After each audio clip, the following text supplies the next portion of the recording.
Hello and welcome to the afternoon session of the 2020 New Zealand Powerlifting Federation Championships. I'm Joel Larter and I'm here with my co-host. And I'm Kedrick Kwan. Instagram celebrity Kedrick Kwan. And today we're here to talk about the 93 kg lifters. This is our biggest class by far, is that fair to say? Yeah, this is the first class that has 2 flights just for this class, which is ridiculous to be honest. Yeah, crazy. And the funny thing is about that is there's still a lot of lifters who didn't show up. Like there's still a lot of talent out there that we're not seeing represented on the platform. It's also insane because the 74 used to be one of the largest class, but today I think it was the smallest flight. Yeah. In all so far. So the 74 kilos in the previous session only had 6 lifters, which if you do not know is the minimum amount before you have to not to qualify for added time. Yeah. So if there were less, you'd have a minute added on. Yep. All right, we're about to start the session, starting with the B flight. So lifters up to about a nomination of perhaps 630 kgs.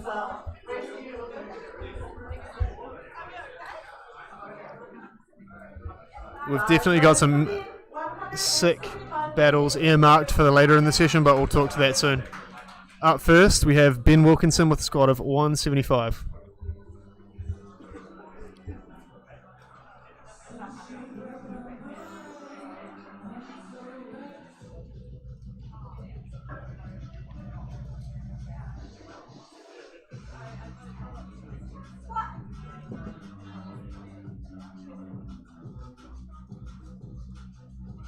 Smooth first effort.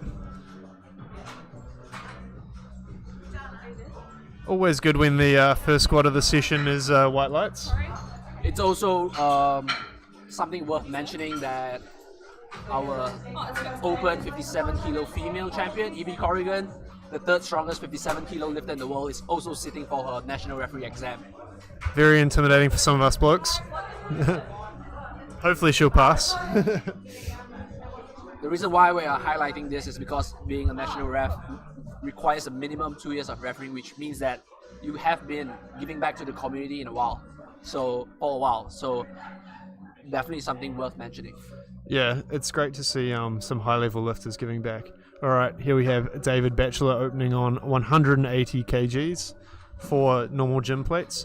He's weighed in extra light at 87.65. Almost an 83. Almost an 83. That was your weight. That's just above my weight. Oh, strong first squat from David. Ripping the central region.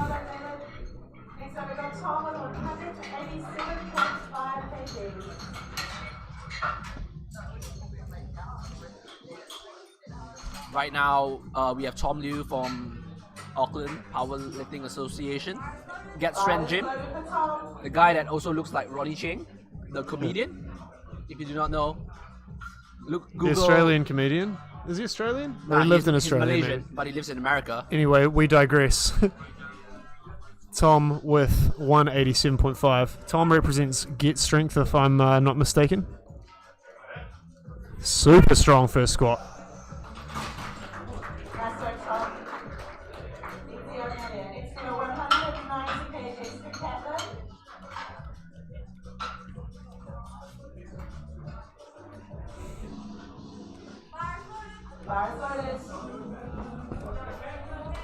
All right, Catlin McClay, 190 squat for his opener. Weighed in at 92.9. That's some precision weighing there. That's precise right there. 100 grams below the weight class. Sounds like Catlin has quite a few supporters in the audience and out back.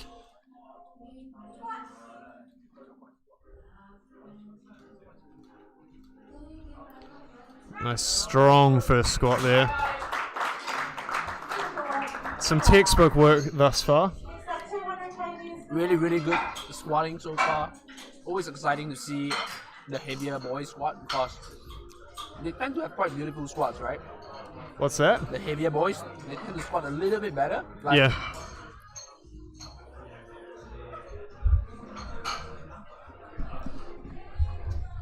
I think some of us smaller guys need to really fight through the weight, some knee collapse and such. All right, Matt Chan, also from GS, opening with 200. Coached there by none other than John Strachan. Supported by one of the spotters there, Keith, also from Get Strength Gym.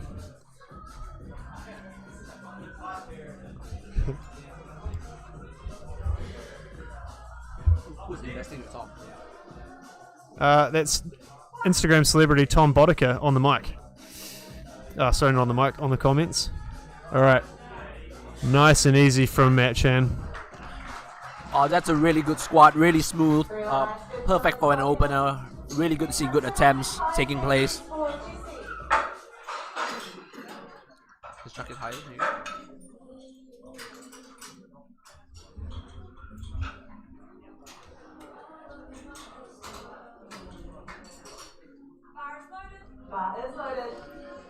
The bar's loaded for GC McClay, possibly related to Catlin, who we saw before. Do they look like brothers, do you think? Do you know what the best thing about this is? They've both weighed in on the cusp of the weight class.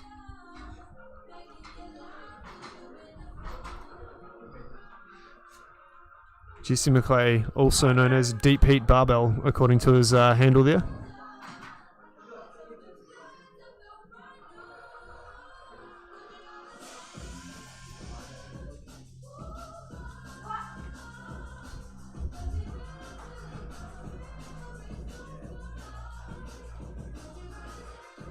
Smooth opener right there. There it is, 3 white lights.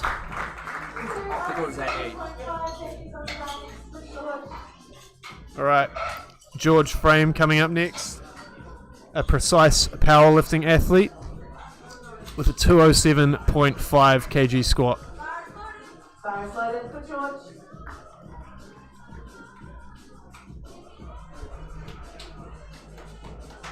207.5 kgs is probably equivalent to about 41 or 42 house cats. Yeah.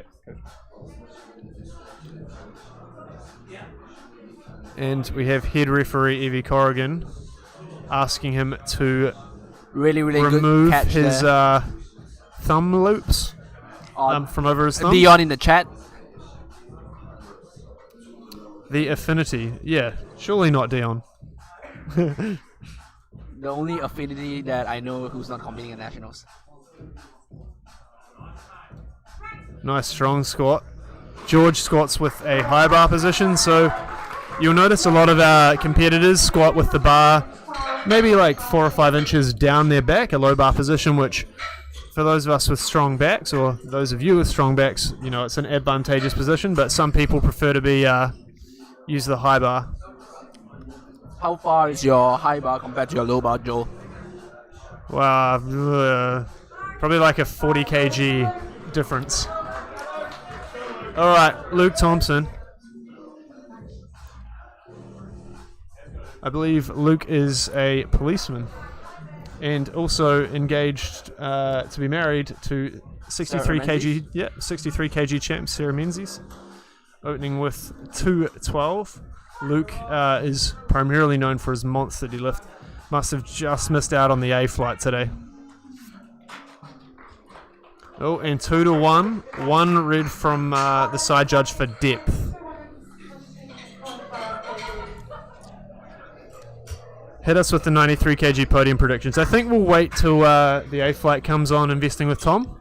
Apparently some of them had like quite massive weight cuts, so it'll be interesting to watch, sure, right? Yeah, mate, there's some people I've heard that were close to passing out earlier.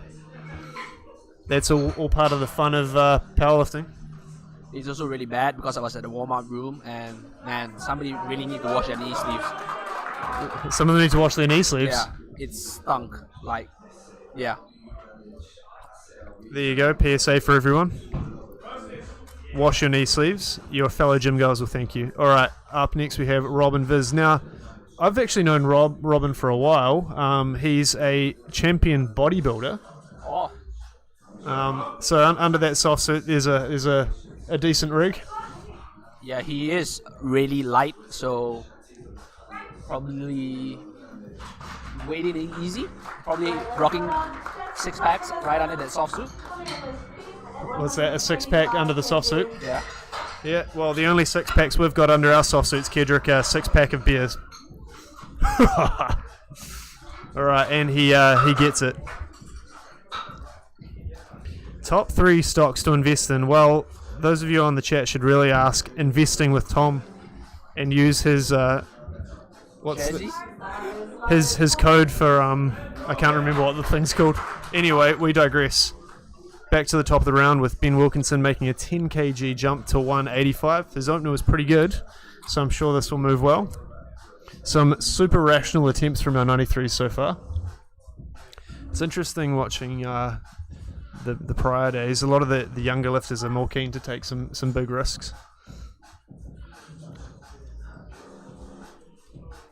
There it is, lovely and smooth. There definitely is something to do with experience. How many meets have you competed in the last 2 years, Joe? Let's just say 3 a year. So the last 3 years, 9 or 10 possibly. How about you? Probably like 3. Hey? I've not competed at all this year, but I competed in 3 meets last year. You're catching meat fever in New Zealand. Joel, what happened on your second squat? I wasn't strong enough. Tom Boddicker switching accounts. What happened on my third deadlift also wasn't strong enough. I think that's honestly something to say about experience. The more you compete, you know like what jumps you're comfortable with making, how it feels in your back. Yeah. Right? Like when you haven't competed, you think, 15 kilo jump, I can do it, but when it feels heavy, it just hits you right at the bottom. Yeah, definitely. And David with a 20 kg jump, his opener was very easy. Some guys like the bigger jumps, just like warm into it, get runs on the board. And that was a good move by the look of things.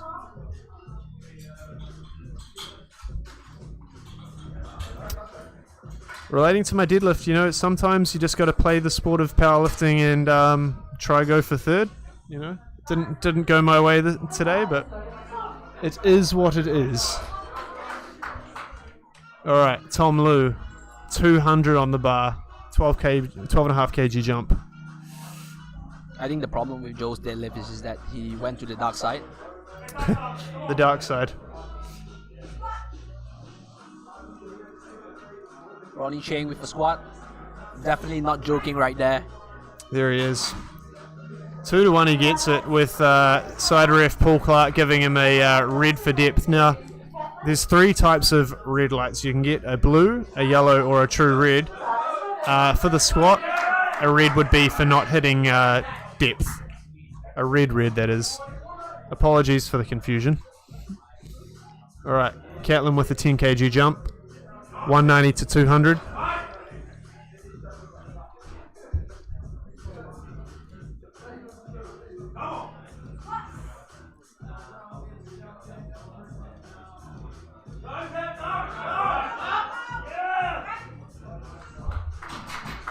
Lovely squat there. I'm sure we'll see something good for his third. Matt Chan moving up 12.5 to 12.5. Another lifter from Get Strength. That's it. This one coached by the Prince of Powerlifting, John Strachan. One and only.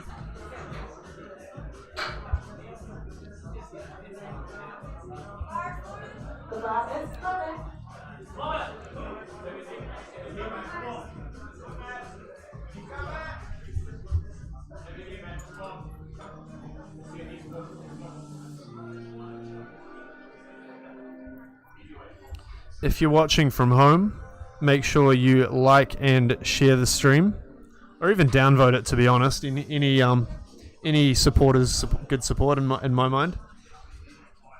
Make sure we get up to 200 viewers for the 93 session, especially for deadlifts. All right, Matt's about to take his squat. A bit harder than his first, but good squat nonetheless.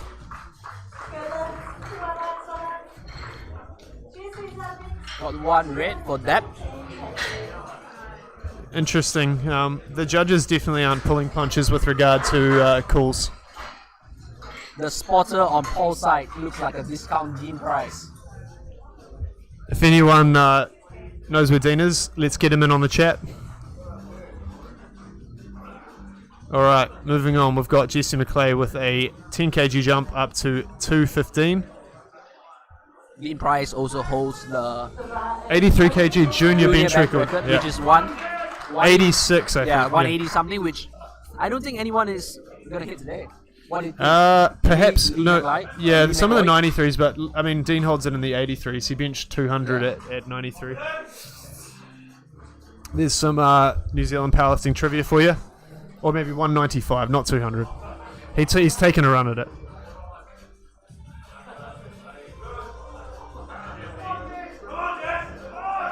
Alright.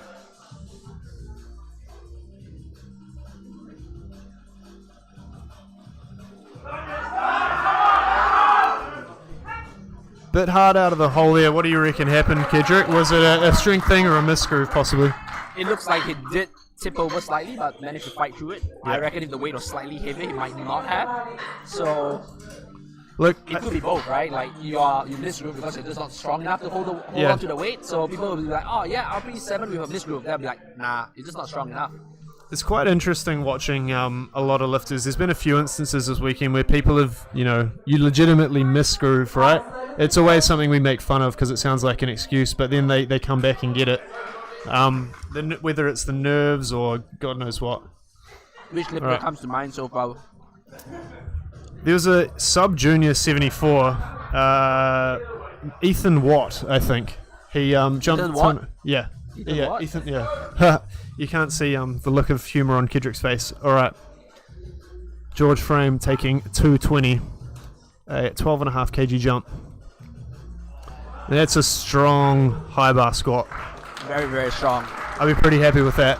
The demands from a high bar squat is quite different in terms of the demands on the upper back. Yeah, can you tell us a little bit about the what muscles or parts of your body it would recruit or require to be stronger?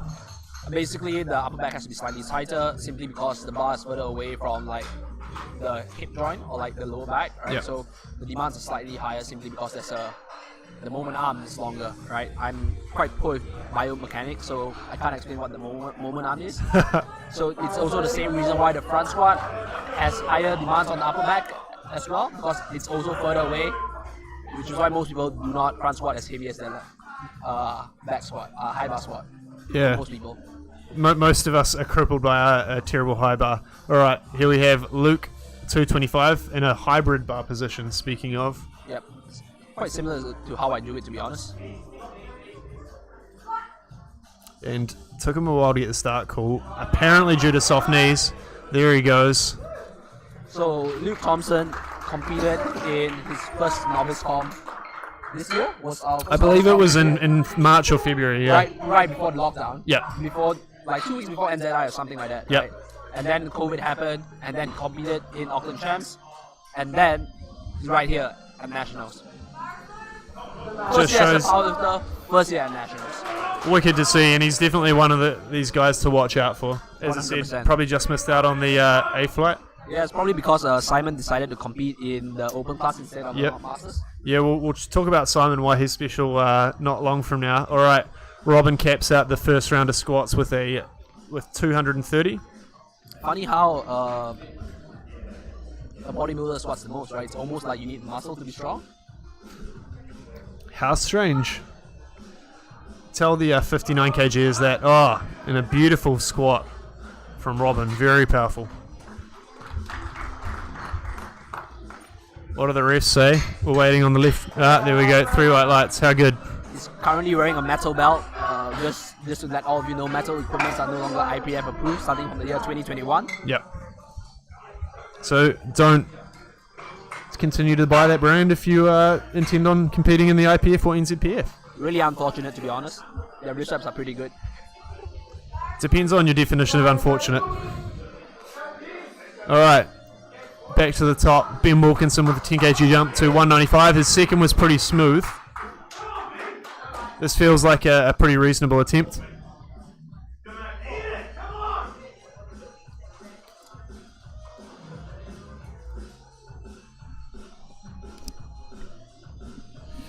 For those of you wondering, we are trying to sort out Kedrick's mic. It might be my burrito that I'm eating. Or maybe it's just my accent. There he goes, he drives through. Lovely squat there.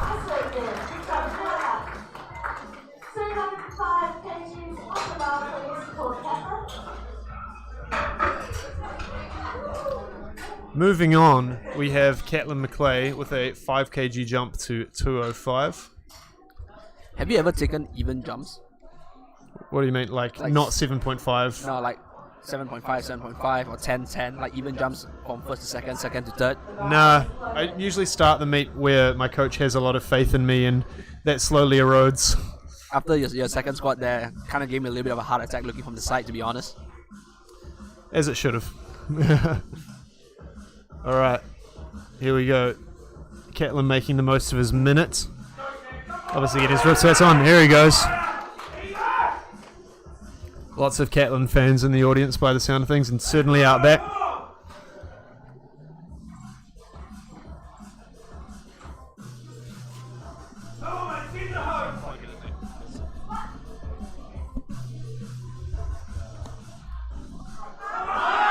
He's fighting it!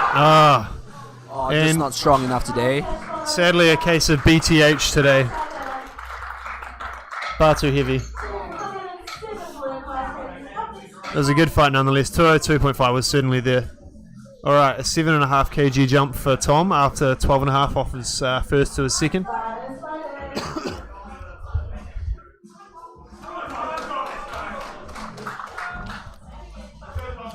Tom Liu, also known as Ronnie Cheng.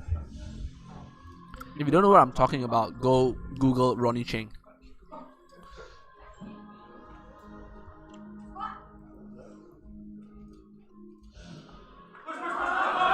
And he's fighting, and just not today. Too heavy today. Quite a high sticking point, don't you think?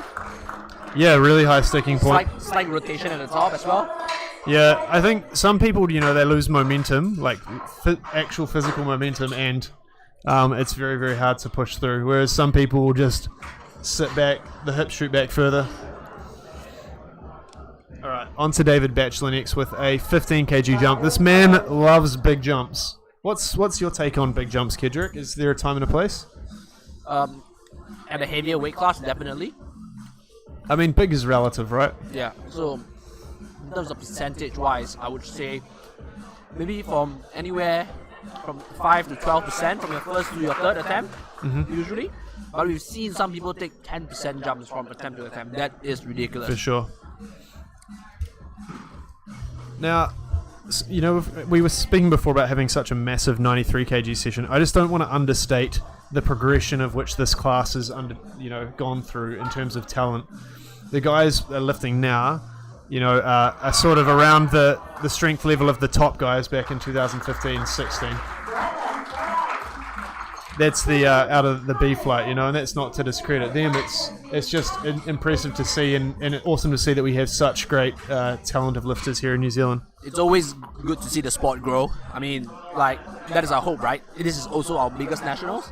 And just by the law of numbers, you probably find more people if more people compete, which is why the United States, they have heaps of strong lifters. Also because they have a big population size. Yeah. All right, here we go. Matt Chan with a 5 kg jump to 217 for his third squat. Couple of misses so far in the round. I'm sure we'll be looking to cement in a third. When you've got this many people in a class, every lift matters. We never talk about team points, but we obviously want Auckland to win, or Canterbury wants Canterbury to win, and every place matters.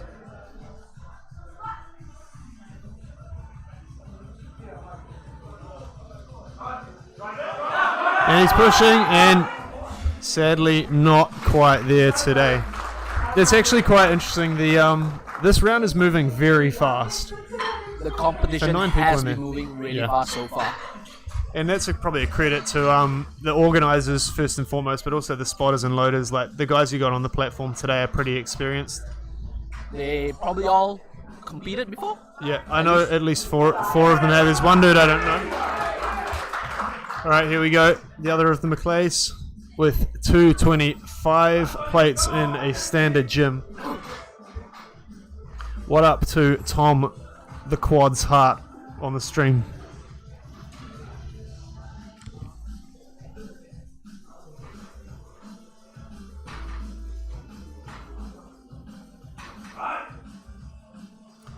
Definitely really getting wedged under the bar there.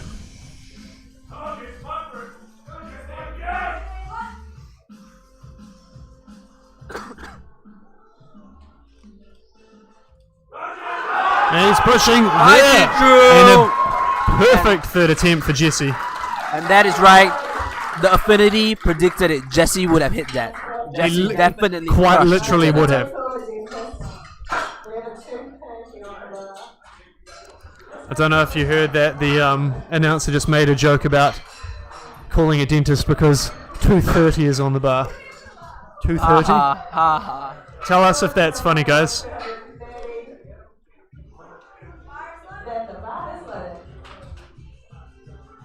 Alright, George Frame, 230. Alright. Mr. High Bar. Mr. High Bar.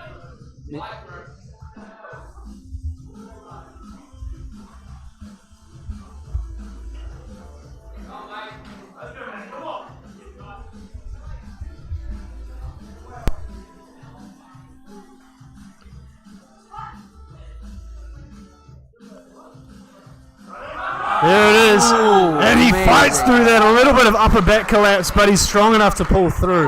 You How good is that? really see that, to be honest. Like, you see that high bar squat, the bar tends to roll forward slightly, pushing the back down. Yeah. Yeah, it's really, really, really common in a high bar squat. And honestly, a position that does not feel nice to be in. Not nice at all. But- Because usually when that happens, I've actually seen people dump the bar forward. It's really hard to catch if that happens. Yeah. But, you know, when it's nationals, you just got to fight through. All right, 232 for Luke Thompson, a 7.5 kg jump. I believe this will be a PB for Luke.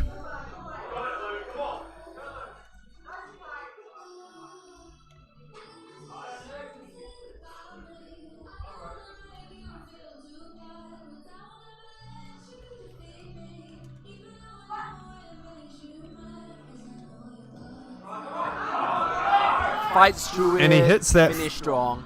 for what looks like a 7.5 kg PB for Luke. How good is that? First year in powerlifting, hitting PBs meet after meet. Finishing the last squat of this flight with Robin, the bodybuilder Viz. So I'm just looking back at Robin's weigh-ins. Every single meet out of the 5 he's done, he's weighed in under 90. Very I interesting. guess bodybuilders are quite good I'd at love cutting. to see him at 95 cutting down. He's He's got a good squat, that's for He sure. is also like what, 30? Oh, All right, he's 36 years old. Here we Probably go. the oldest lifter in this flight. most likely, yeah. Other than Simon in the next All right, here we go. Rob with 240, a 10 kg jump. 230 moved beautifully. This will be a good way to cap off the round if he gets it.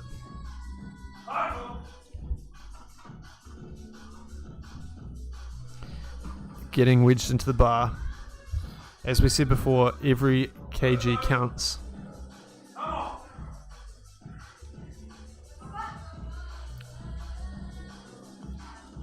And it's going. There What he is. a He clinical fights through squat. it. Oh, and I believe he got the rack command just before he fell back. That should be White's. Yep. Yes. So for those of you who don't know, if you misstep and fall back before you get the rack command, that would actually mean you probably get red lights, a yellow card. But he got the right command before he misstepped, so that's all good. Perfect. All right.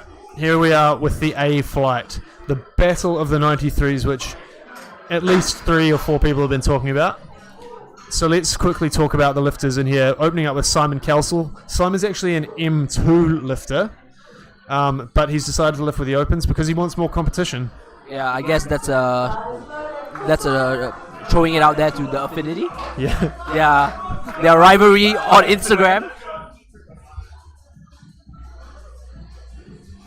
But this class is certainly going to be good. We have a number of lifters vying for 700 plus totals. So 700 is certainly the mark of a strong person in any weight class, but particularly in the 93s and below.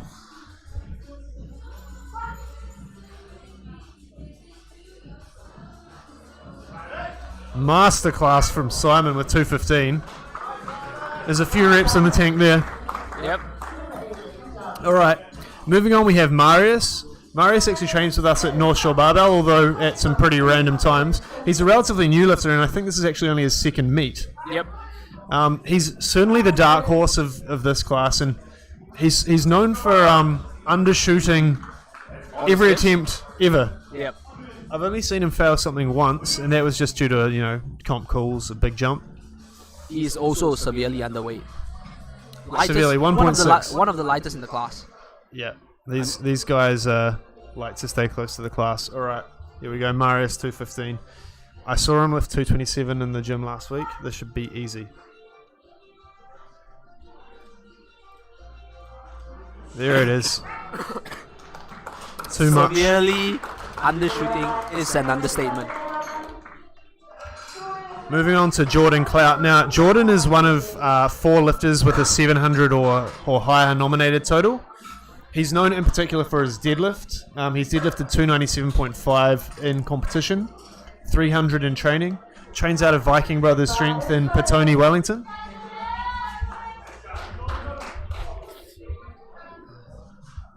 I asked Wade Phillips a fun fact about Jordan, and he just said he's tall. All right, 225 opener for Jordan. At Wellington Champs, he lifted 245, so this should be a cakewalk.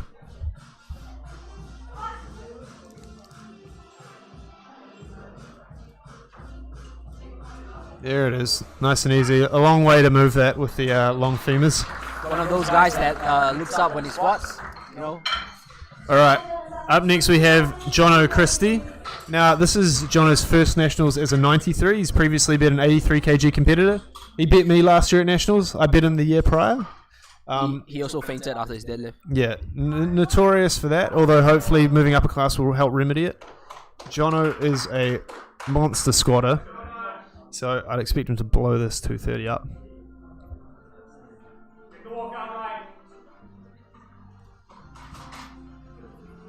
Jono Christie, handled by Rory Lynch.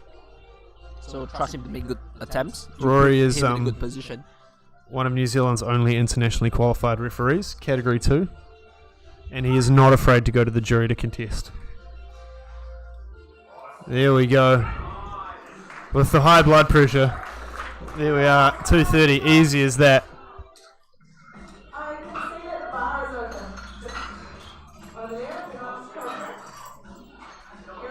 Alright, moving on, we have Phil Chan, also from the Wellington region.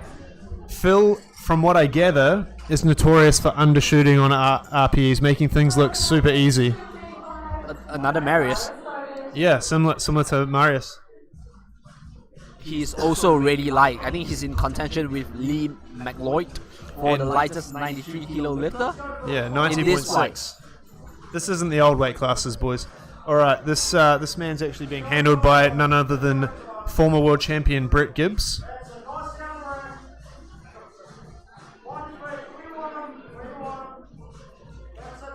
I'd expect this to be easy. There it is, and a beautiful squat from Phil. That should warrant a decent jump. Okay, 4 more lifters left in the flight, our biggest squatters. Now, next we have P, also known as Parentorn or Pad Thai Strength. Parentorn, also a former 83 kg competitor, had issues with cramping, went up. What happened to his squat? Blew up. It blew up. I've seen some of this man's training, and he's definitely looking pretty sharp and could be in for a run at a 700 kg total. Shout out to Parenton, who is also a teacher, not only being strong but also empowering the younger generation. Indoctrinating them with lifting. The ways of strength.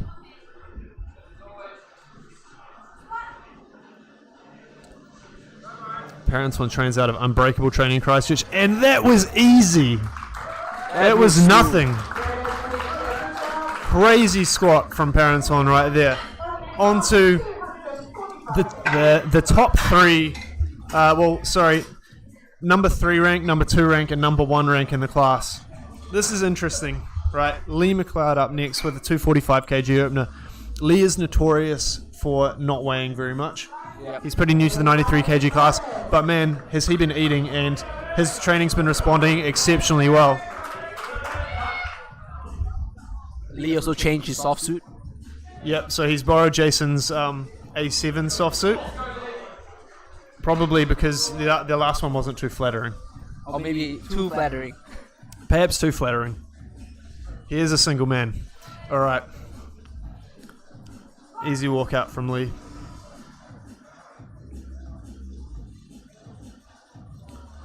Get this man a sanitarium sponsorship. Clearly he's powered by Up and Goes. 100%. I think he drinks 1 liter of Up and Go a day at least. So Up and Go, if you're listening, it's time to get up and go to him. Give him a sponsorship. That's it. Okay, so next we have second-ranked Warren Roth. Warren's recently come down from the 105 kg class where he placed 3rd at Nationals last year. He's obviously looking for silver this year. The interesting thing about him, he has a 750 kg nominated total. Lee has a 700 kg nominated total, but based on their training, they're looking very even. So every kg they get in these squats is going to be important when it comes to the last deadlifts. Lee's a better bencher, Warren's a far better deadlifter.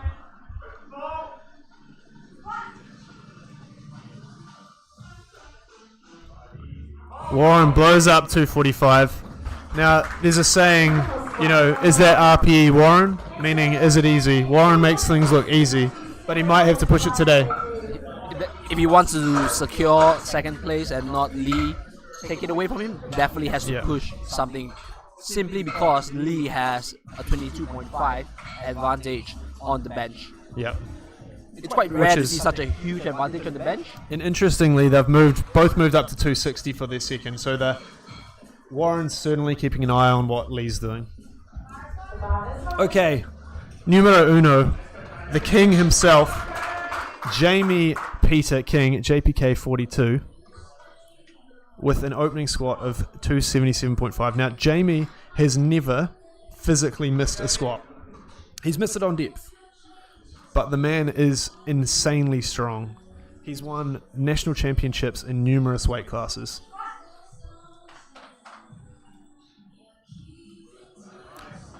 And a super smooth squat from Jamie. Now, what do you know of Jamie's squats, Kidrick? That was RPE Warren for Jamie. Yes. So you might say that might not have been as fast as Warren or Lee. Jamie can grind a squat. We've seen him take 303 in the gym for like a 10-second grind. Yep. It'll be interesting to see today if he holds a little back with his squat, because it'll hopefully allow him to deadlift more. Yeah, his deadlift training has been going quite phenomenal lately. Looks like Jamie is slowly building up his empire. All right, back to the top of the round with Simon Kelsall.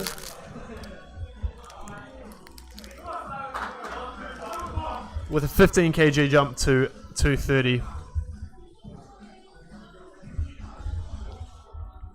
Now, Simon was supposed to represent New Zealand at Masters Worlds earlier in the year in South Africa, but, thanks to recent happenings, that was cancelled.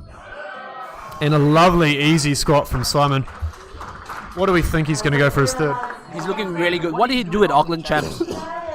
Let's take a look.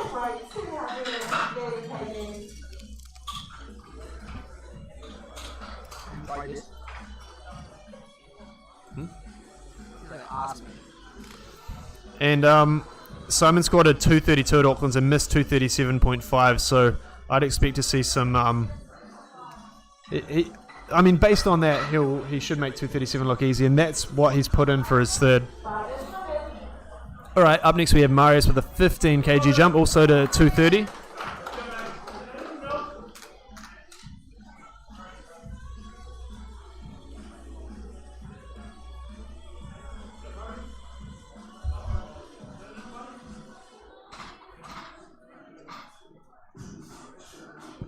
Alrighty. Nice steady walkout. I want to see this man push it today.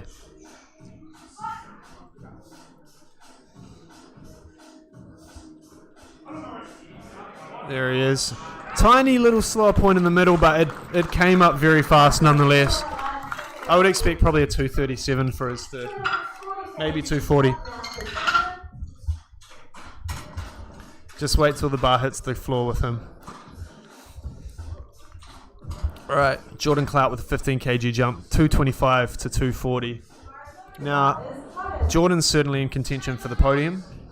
He's not as strong a squatter as some of the other boys, so he's going to need to make up as much now as possible to bring his deadlift down later in the game. 5 kgs off what he squatted at Wellington and Central Powerlifting Champs back in July, I believe.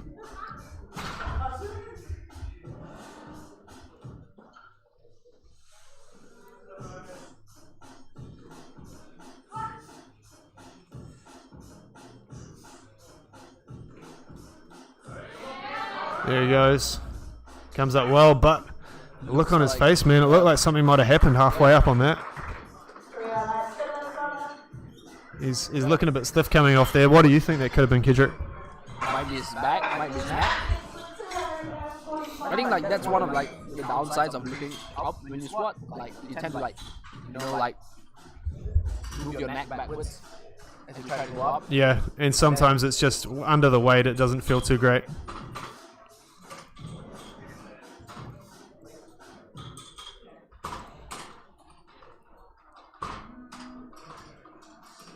Alrighty, up next we have Phil Chan moving up 10 kgs. I think that's fairly conservative based on how his first moved.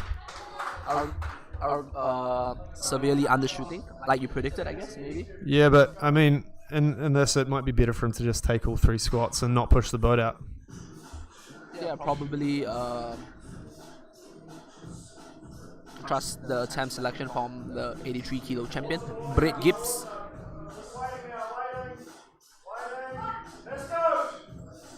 Coach Brett Gibbs giving him some directions. And there it is. Now Phil strikes me as one of these guys where he squats fast, but if he stops, he'll probably stop. AKA Mr. Jack Tan. Yeah. Although, Jack had a good wee grind in him today. He started to learn how to lift and grind for some reason. How odd that training singles helps your single. Moving on, John O'Christie with a 15 kg jump. These men are not afraid of decent jumps. Start light, get some runs on the board, move up from there. The only risky thing with these jumps is, if it doesn't go your way, that's a lot of weight to squander.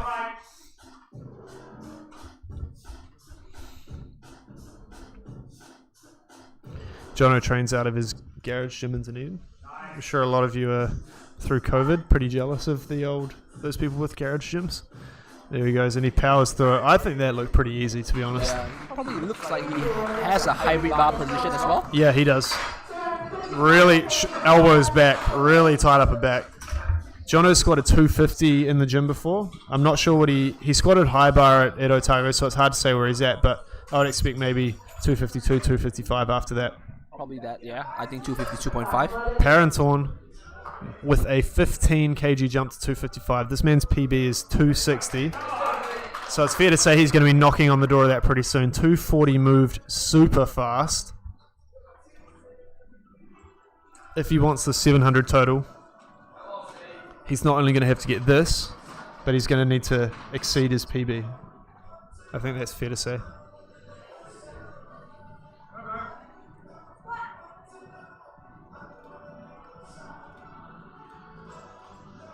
There it is, and that moved pretty well. Very, very solid squat. The bar barely moved, so the bar path was fairly straight. Crushed that squat. Interestingly, that 15 kilo jump. 1 red for depth from side judge there. Some people with their squats, with the way their torso is positioned, it looks a lot deeper than it is. But if you're a judge with a keen eye, you can sort of pick that apart. It also could be people who just have tilted hips. Yeah. People born a little broken. Alrighty, back to the top 3. Lee McLeod, our first lifter, with 260 on the bar. This is Lee's heaviest weigh-in by far. He's squatted this in training. This is his PB at present. So it'll be very interesting to see how it moves.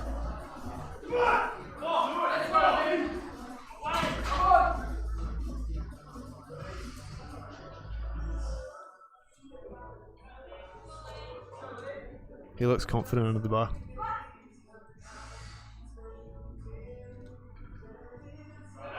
And it's actually pretty bloody easy.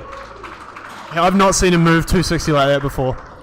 It looks pretty effortless. You can go for 270. Yeah. I think 267, 270, depends how safe they want to be. Oh, you might be greedy. If he's greedy, you might go for the 600 squat. Lee is good with numbers. He is an accountant. He looks after people's finances, business finances. He is also single. A single accountant that can look after you and your money. And squat. What a catch. Alrighty. Warren also with 260. Of Warren and Lee, Warren is the heavier lifter. I spoke to Warren earlier. He's feeling a bit faint after some decent baths. He'd cut down from it. His heaviest during lockdown, 100 kgs. 7 kgs from where he is now. People have been doing some really insane weight cuts from what I've heard. New Zealand is adopting the American way. Or maybe the Australian way. There it goes. 260 looking pretty bloody good. Warren might probably have did the biggest weight cut in this weight class. Yeah, no, I think him and Jamie, in terms of actual water cut, probably about the same. Jamie was sitting at 97, just over 97 morning weight, so a 4 kilogram actual water cut, not a diet. And by the sound of things, Warren was about 96.5 to 97 as well. Jamie King, a 15 kg jump to 292.5. Now, the interesting thing here is our top lifters, Chris Kennedy, Tim Monagatti, had really good mornings. You know, Tim came away with the win in terms of IPF points there, but they probably fell short of where they wanted to, which has actually left the door open for Jamie in terms of winning best overall lifter. He needs 818 to win best overall lifter. And that's at the very edge of his abilities, I would say. He definitely would need to make a good, at least 300 kilo squat. Yeah. So Jamie hit 295 in training effortlessly the other day.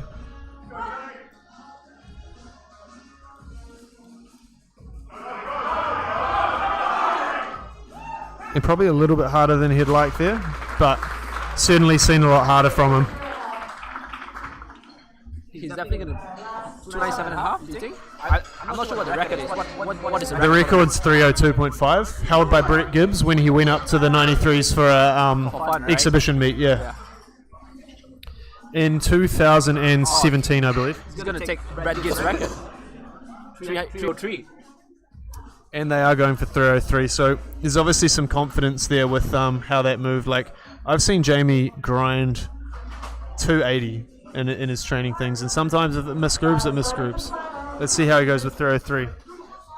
All right, back to the top of the round. Simon Kelsall, 237.5. Now, I believe this would qualify for a Masters 2 New Zealand record in the squat. Let's find out.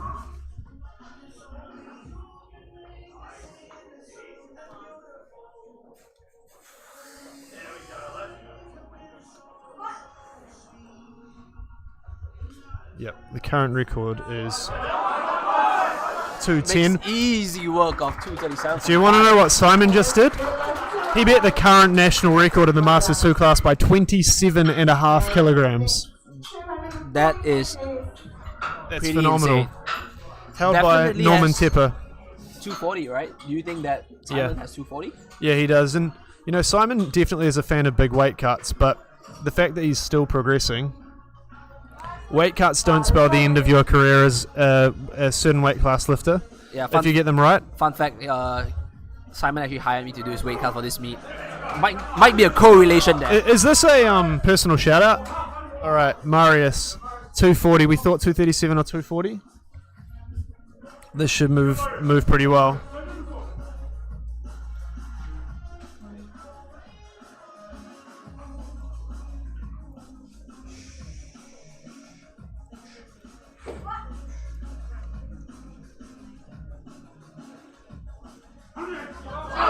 And he's pushing. It looks good. The question is, did it go down the middle? And they think it's good. Only one red for depth. And your prediction is right once again. You wanted to see the man work? The man worked for the squad. Yeah, he's putting in work, man. He wants to climb these rankings.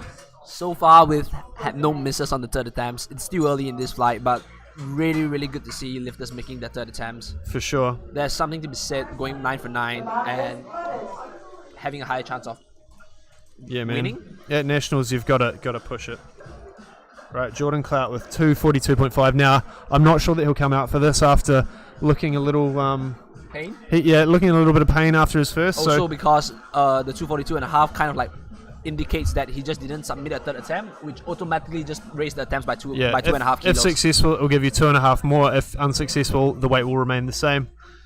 Now, what he's doing here is, it's a divisive subject. He's not scratching his attempt in order to give his fellow lifters more time to recover, or the same time that they used to. Some people believe you should just scratch it, keep the competition flowing. If you're a lifter, you're probably going to favour leaving some time on the clock. I think it's good sportsmanship, to be honest. But like I think it depends what seat you're sitting in. I know I'm never ever going to be competitive to benefit from an extra minute, so... You never know, Kedrick. As a 105, maybe. Get some whys in the chat for those of you who think Kedrick should ascend to the 105s before the end of 2020. There is only one Asian 105, and that's Leo. I might be the second one. Alright. Up next we have Philip Chan.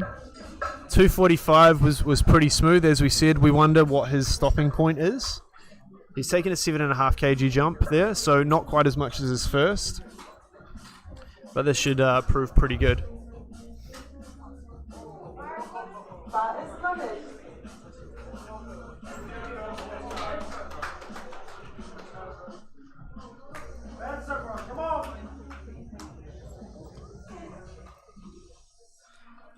And interestingly enough, Phil's data on OpenIPF hasn't actually been updated, so I don't know what his best squat is. Waiting now, waiting.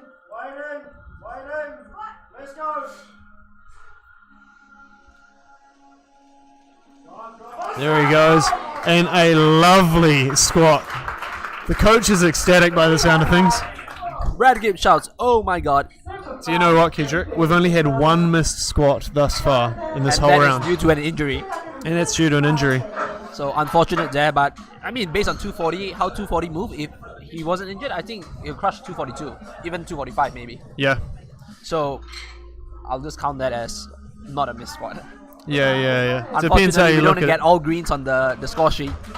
All right, Jono Christie coming up with 255. Now, Jono's known in particular for his squat and deadlift, and getting these kgs now is really, really going to help his case when it comes down to the final deadlifts. There's going to be a lot of jostling for positions between about 7th and 4th, I would suggest. Actually, the whole round is going to be jostling.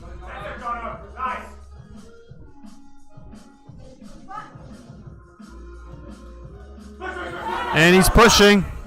And to be honest, there was definitely more there. Maybe 5 kgs more. Possibly even probably. more. A slight sticking point, a little bit slowed down, but crushed through it.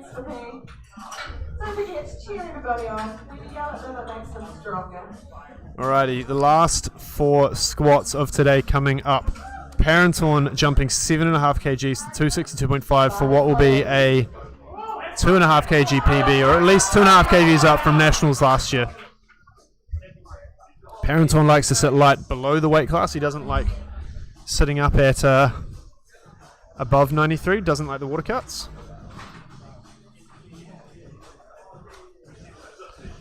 Here he comes. I know he's definitely got this. Let's go, Parentorn. And you know what? I think there was 2.5 more there. Yeah. Parentorn looked like a really, really like composed, calm, and stable squatter. Like Yeah. you really like one of those. Like there's no rotation, the bar doesn't move. It probably tells you that even if it goes up slightly, it won't throw you off as much. You Yeah. know? Like if you squat and you good morning at a lighter weight, it's quite likely that if you go up, you might get pinned. Yeah. I think he's definitely come a long, long way as a lifter. A long, long way since he did a bit of a bodybuilding show in maybe 2015. Who? Harrington. Harrington was a bodybuilder. Yeah, mate. He's got some quads, I tell you that much. All right, the top 3 lifters of the round. Now, we did say Lee would go 267 or 270. He's gone 267, slightly more conservative. But, you know, as we say, every kg counts. Warren's gone to 270. I think this is an excellent choice by our coach, Jason Clark, in terms of load here for Lee.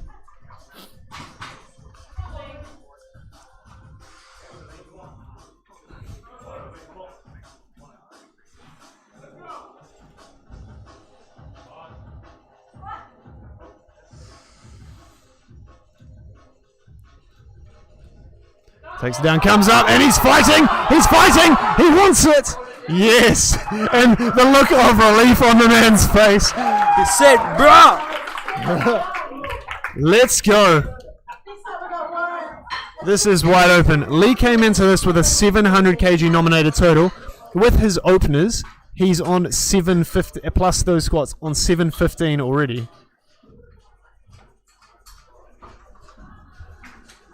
This man is the future. Lee the future McLeod, you heard it here first.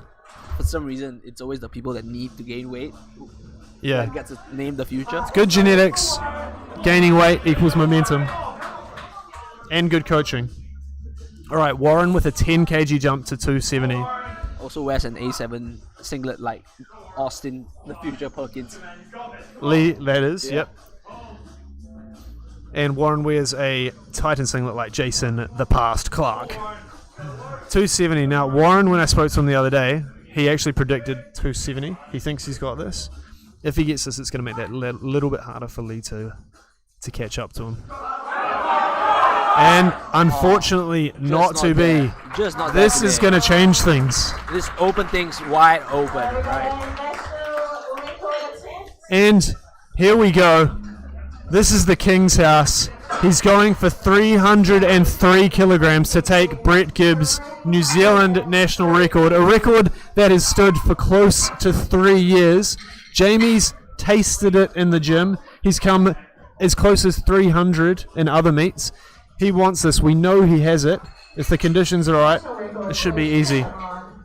I'm Now- waiting to see a massive, massive, massive grind right here. Now, with national records, you can, or, you know, depending on what level of competition you're moving up with, let's just say records, you can move in half kilogram increments, hence why this isn't a nice number multiple of 2.5. The other thing with this is it can be quite advantageous when trying to beat other lifters.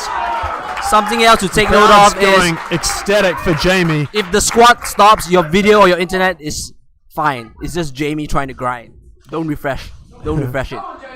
Let's go. Everyone's behind Jamie. Make sure you're giving him your spirit bomb fingers from home. Let's go, Jamie!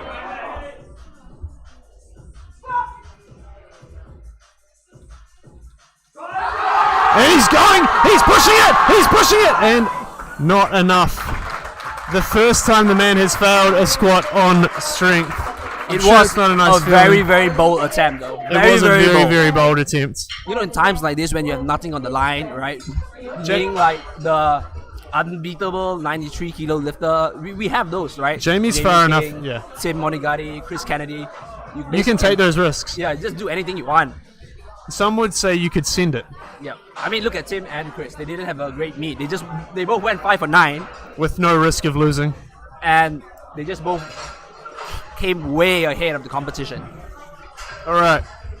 What's the meet looking like so far? That was a pretty exciting round of squats, Kidrit. I am in favor for Lee to win simply because he's former North Shore barbell. You mean get second? Win second place. Yep. So we have our biases. Lee is an OG from the gym, but he trains at Get Strength now. But I mean, he's coached by Jason the Clark. co-founder Jason Yeah. Clark. Jason, you know, having a wealth of experience, and not that the other coaches don't. I think he knows that someone who is the underdog really needs to bank numbers throughout the day. It's And also good for Lee because it will encourage him to put on more weight, and then we get to see more fantastic lifting. we get to see that Super Saiyan blue. from Lee. Exactly. Super Saiyan God mode. I Blue think- has Super Saiyan God. So looking at the podium now, it's pretty obvious that it's looking Jamie, looking Warren, looking Lee. You know, Jamie's probably going to take it out. Lee's a better bencher, Warren's a better deadlifter. So for Lee to catch up to Warren, what does he have to do now? Bench his heart out. He needs to bench his heart He's out. not. Basically, just don't miss. Yeah, right? he needs to stack those the minute chips. you miss, the competition's wide open, right? So I think the most important thing going into any competition when it's tied, especially before the subtotal has been decided, is Yep. to secure the highest possible subtotal. 100%. Like, I would rather have the same subtotal as someone and not risk it, knowing that I can hit that, rather than miss and be 10 kilos behind. Yep. Now, I mentioned being a weaker deadlifter. A lot of people have the presumption that being a weaker deadlifter to your competition is disadvantageous, but how would someone play that game? Essentially, if you're a weaker deadlifter, what you have to do is just build the subtotal, and first of all, you potentially fake a deadlift. Yeah. Right. Well, we've not seen that happen yet. We don't know. I'm not sure. Do you think Warren's 280 is real? What did he pull in Auckland Champs? 320. No, Yeah, so it's from 280 to 320. That's a big he jump. might just do it to get on the board. We'll see. But that will definitely move up. The viewers at home obviously can't see the scoreboard. I mean, powerlifting is a 3-lift sport. Just because you're the weaker deadlifter doesn't mean you're gonna lose. I mean, shout out to once again Taylor Edward. Yep. The best hair in whole of powerlifting. He did not have the American squat record, not the American bench record, not the American deadlift record. The but total he won record. The class, That's what right? matters. So you It's don't about really consistency. need to be really good at one particular lift. You just need to be. You don't need to be amazing at one lift. It's better to be good at all three. Don't be horrible. I mean, Taylor isn't horrible. He's probably like top 3 in the deadlift. Yep. And Lee actually isn't a terrible puller either. No, he pulled 295 in training. Yep. He's held a Auckland junior record in deadlifts for the 83s and maybe the 93s. This was last year. He definitely did for Auckland, the 83. yes, Yeah. Auckland. Auckland. Yeah, Auckland. I was Now- thinking about national. What I see him needing to do is, it is a slightly more disadvantageous position. He really just needs to maximize his deadlift and force Warren up as much as possible. Warren will match what Lee does with every attempt. The thing will be, is Lee's third beyond Warren's ability. All right. We're going to leave you for a few minutes to stretch the legs. Toilet break. We'll be back.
stream. Some minor technical difficulties on the main stream, so apologies for that. We're trying to figure this out. You still can watch the small box. Unfortunately, until we figure it out, thousands of apologies for the minor technical difficulties.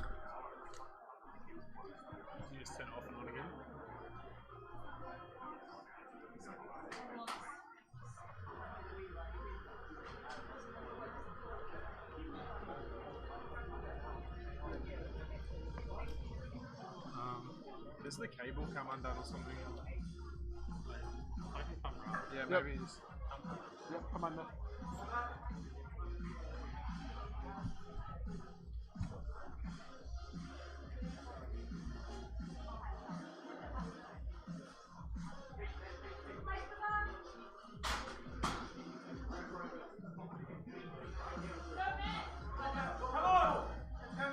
It hasn't uploaded yet.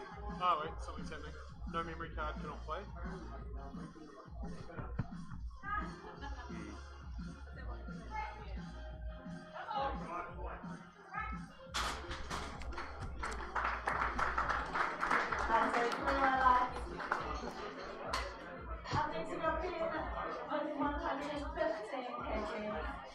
Can you just press the button and use to take a picture?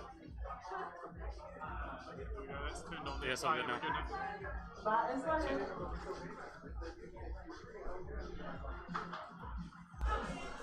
And we're back. Sorry about that.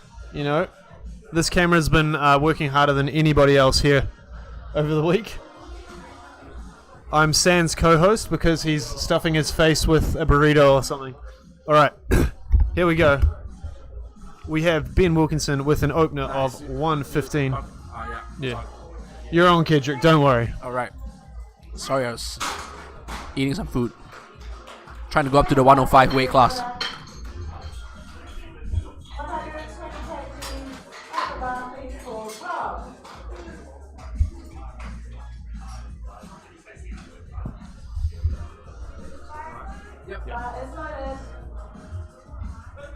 Okay, up next we have Robin Viz.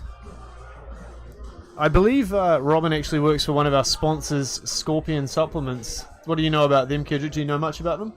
Apparently, it's... Protein and supplement manufacturer based in Christchurch. Go to scorpion.co.nz and grab your whey protein today. Alright, Rob gets the start command, and it looks pretty easy. Lovely 120 opener.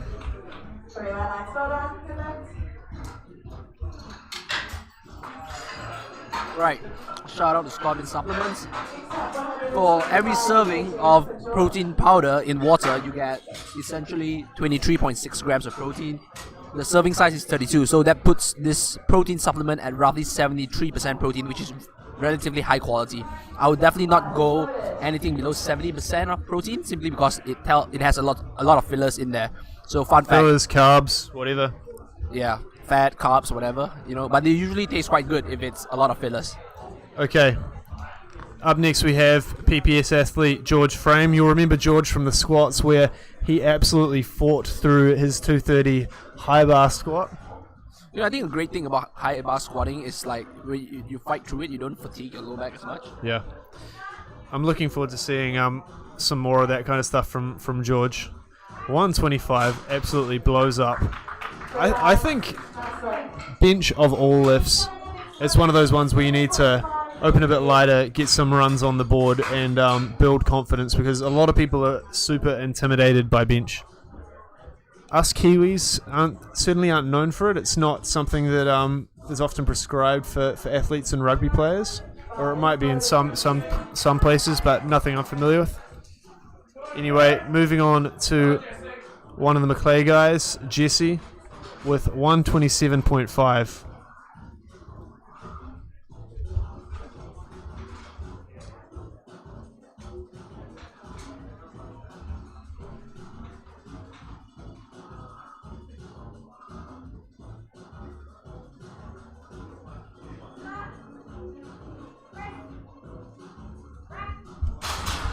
And a beautiful 127.5. You'll notice Jesse handed the bar out to himself.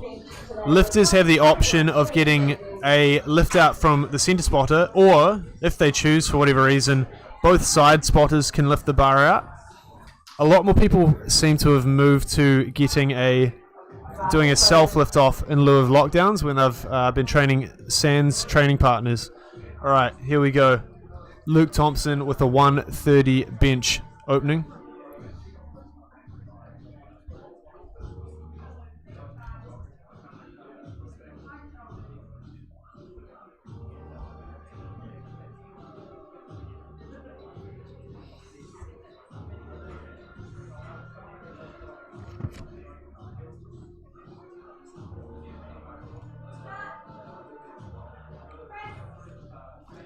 And it appears that he pressed it out instead of back. Now, with regard to how you press the weight in the bench press, Kedrick, what should a good bar path look like, generally speaking? So it generalizing. should look like a reverse J. Yep. So essentially, you're not pushing upwards first. You're pushing back and then up. The reason being so is similar to the low bar, right? You put the low bar in the lower position, it reduces the movement arm from the bar to the joint. Yep. It's the same thing with the bench press. If you push it up, the distance from the bar to your shoulder joint is further away than if you push it back.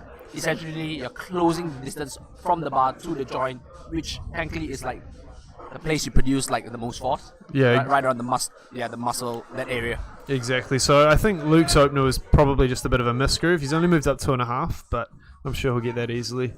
And a lovely, easy opener from Catlin McClay with 132.5. Using some of that textbook J formation. The elbows come back as you progress through the movement. Some people accentuate that elbow flare quite a lot. The reason being so is also to get the elbow under the bar, Yeah. which makes the force production a little bit more efficient. Yes. So this is not just hypothetical. There actually was an observational study showing that higher level or elite bench pressers that had a bigger total actually bench in a reverse J fashion compared to beginner or amateur bench pressers. Bench pressers who bench in a straight line. All right, here we go. David Batchelor closing out the round with 135. Lovely and easy. And I think next round we'll start seeing some 140 plus benches.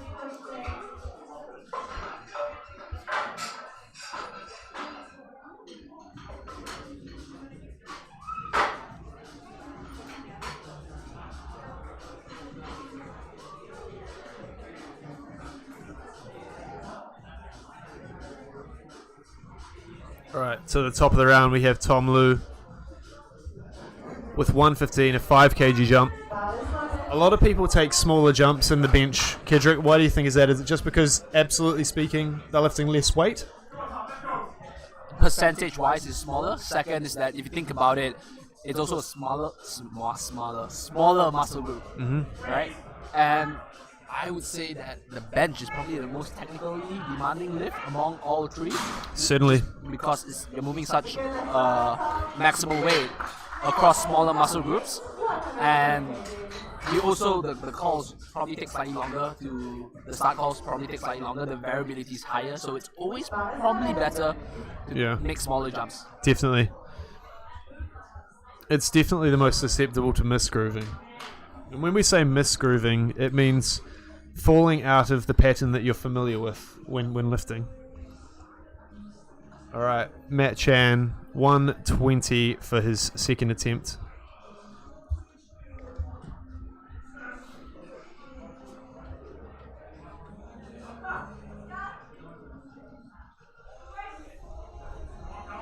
And looks like he might be pushing just through to get it. I saw the bar dip on one side and doesn't have the strength to push through, unfortunately. Might just be feeling a bit off today. Something else to mention as well, there was a recent, I think somebody just published an infographic showing that 53% of lifters miss their third bench attempt compared to other lifts. Really? Which is much more compared to the squat and the bench. So there might be something to say about the technical difficulties of the lift, or just simply smaller muscle group. I would say there's a few things, like from personal experience. A lot of people don't train how they lift in competition. don't get the calls from their peers, or if they do, they're not, made to hold the weight for a few seconds prior to the initiating lifting. Like, viewers at home, watch how long it takes for the lifter to get the start command from when it's handed out to them. Often it can be about 3 seconds. That's a long time to hold maximal weight over your face. Even E.B. Corrigan, who admittedly one of the strongest probably the strongest lifter in Pound for pound in New Zealand, yeah. Across today. Yes. She has the highest IBF GL probably. She said that the mistake she made was not taking calls for her bench during training, and she was slightly nervous about that, which was why even her third bench attempt looked quite easy, because we didn't want to risk anything on that day itself. That's certainly a smart thing, and as you said, statistically, only 53% of people make their third bench attempt. Yep. All right, Robin Viz with a 7.5 kg jump from 120 to 127.5. This should be pretty easy based on his first. And nice and smooth, a little quiver halfway up, but he gets that. Robin, one of our front runners in this flight. Another thing to say about smaller jumps for bench press is that the data is actually skewed by female lifters. Okay. If you notice, smaller weight classes, they can't take as much of a jump. Yep. Like, especially if you have the minimum amount you can take is 2.5 kilos, unless you're trying to break a record.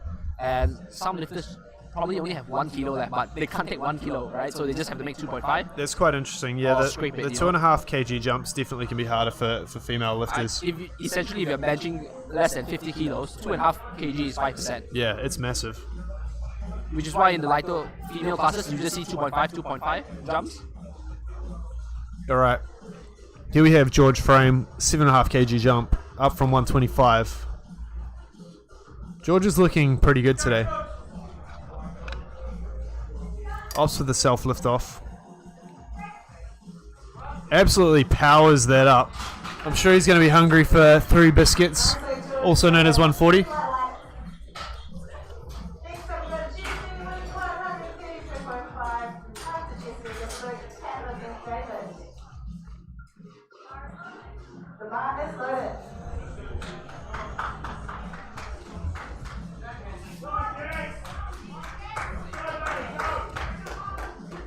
Now, Jesse with 132.5,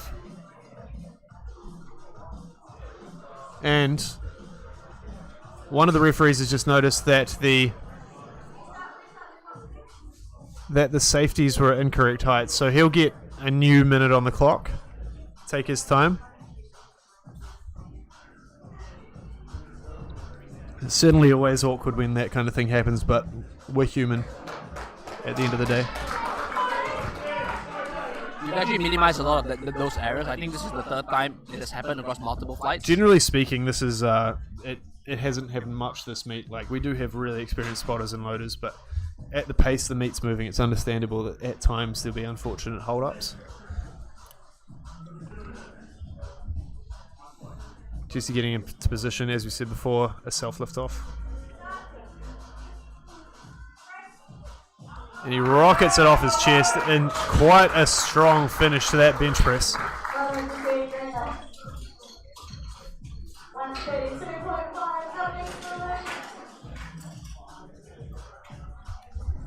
132.5 for Luke. Now, you'll remember on his first, he pressed the weight out, not back, and it just looked a little bit awkward. I'm sure Luke has much more in the tank than 130, but it'll be certainly interesting to see how he goes for 132.5. I'm sure he'll be wanting to avenge that 130.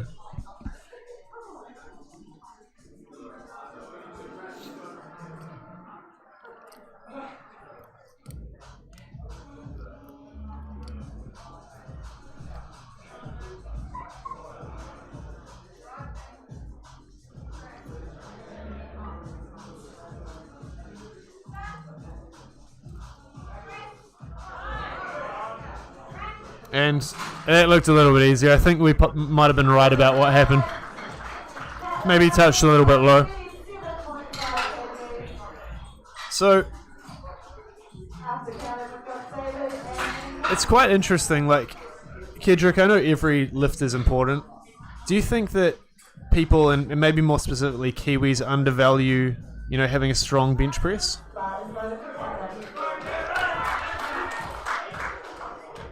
The strongest bench pressers in New Zealand is probably Brad Gibbs. Yes, by far. By second, probably Chris Kennedy. Around that, yeah. But Chris in the 74s. Yeah. Impressive, so probably undervalued, to be honest. Brad Gibbs' bench is quite up there. He's probably like one of the best benches in the world. He would hold his own in the single lift competition, and a good lift there for Catlin with 137.5. He'll be looking to exceed 140 on his next.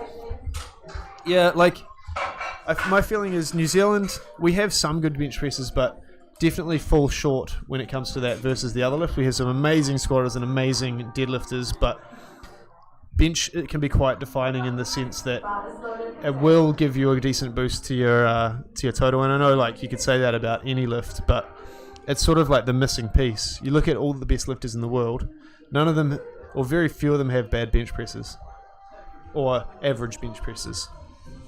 The only person that comes to mind is Austin Perkins. He's not a champion. Yeah. Christoph Wozbicki. Yeah, but he's still benched 200 at 93 almost. At 105. 105, which, it's not the best, but it's certainly not the worst. I mean, when you deadlift like a monster. And a lovely 145 from David Batchelor, a 10 kg jump. I think there's definitely more in the tank for this guy. Bit of a masterclass from him in this flight. I mean, if you think about it, Bryce Kotchak and Christoph Wozbicki is quite matched in the squat. Yep. Bryce Kotchak isn't great at benching. No. He has a massive deadlift. But Christoph Wozbicki still need 20 kilos on top of what Bryce Kotchak deadlift to be in contention. That's 370 kilos. Yeah. That's how much bench can actually matter, because I think the bench record in 105 is 230 something. Yep. Right? So it actually matters a lot. It certainly matters. Long story short, guys, train your benches. All right, here we go. Matt Chan to kick off the third round of the first flight for the 93 kg men. He missed 120 first time. He's taking another go at it.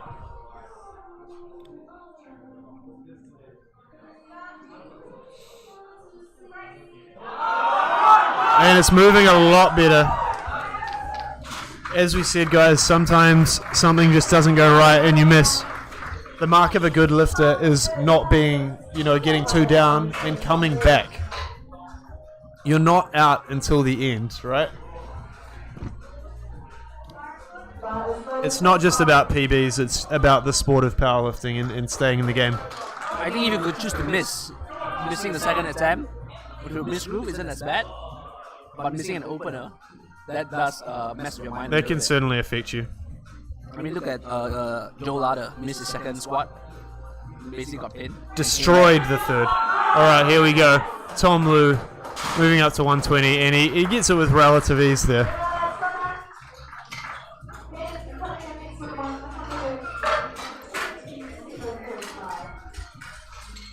Tom and the next lifter Ben duking it out around the 540 kg prognosis at this point.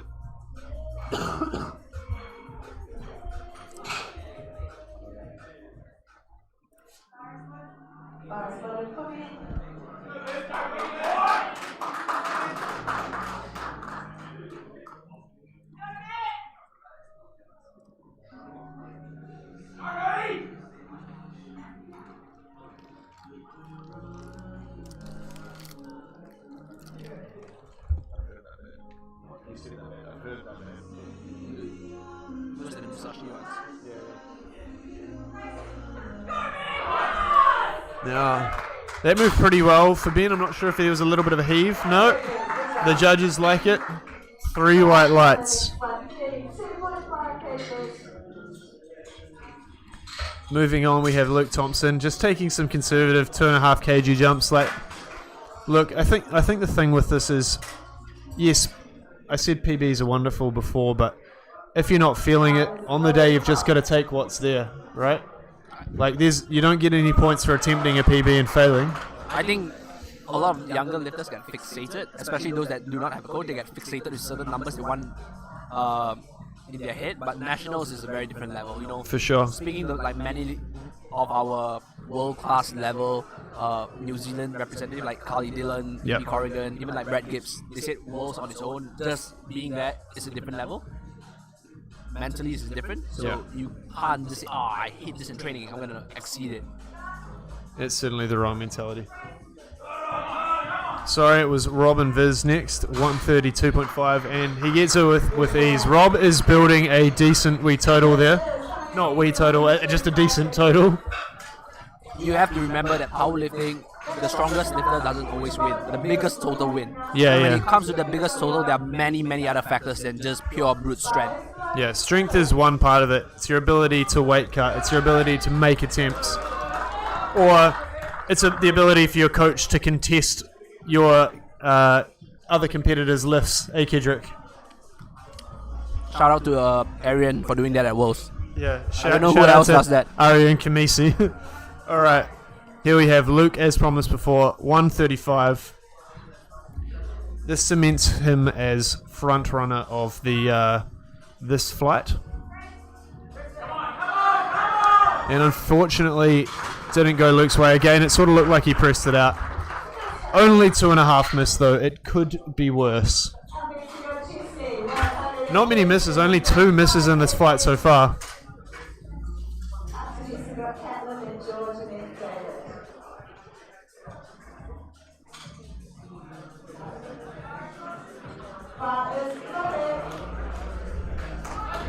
Here we go.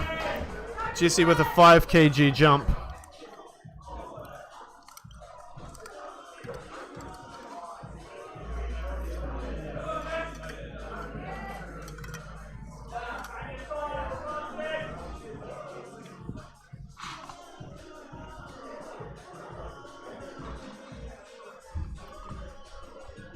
All right. Jesse's first 2 attempts to move pretty well. 137 should be relatively comfortable for him. Fast start command. Rockets off his chest. He just needs to get through with the tries and unfortunately lost momentum. That connection from off the chest to pressing through your tries can be very, very hard. It is quite disappointing, to be honest, to miss at that level. Certainly, when you're a few centimeters from lockout, definitely sucks. Although, as we said, people don't take the massive jumps on bench press, so it might not mean as much.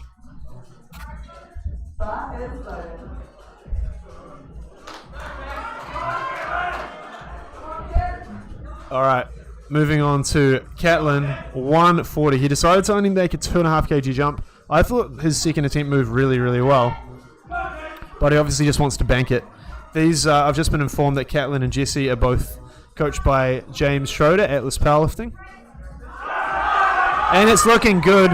A strong lockout there from Catlin. George is up, it's 140 kg.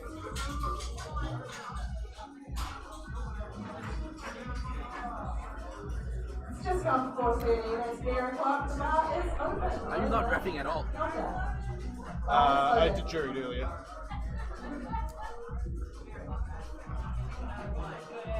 Tomorrow? Anything? No, just this. All right, moving on. 2 lifters left in the flight. We have George Frame with 140. Taking a bit of time to get into position. You know, you have a minute. George Frame getting in his frame of mind.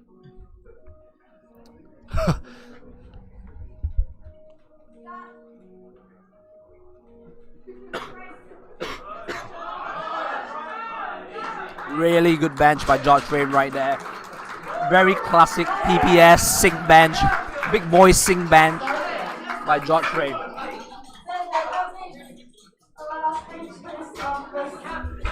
And the last bench press of the flight coming up. A massive jump to 155 for David Batchelor. This man loves some big old jumps. Also weighing in at a really like 87.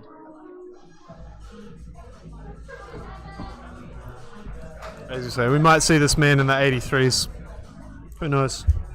He does look like have some way to do so. And we've just been informed the bar is open. If anyone is listening to this and is at the venue, please feel free to bring myself and Kedrick a beer. We will pay you with a shout out on the live stream. That's right, we're that cheap.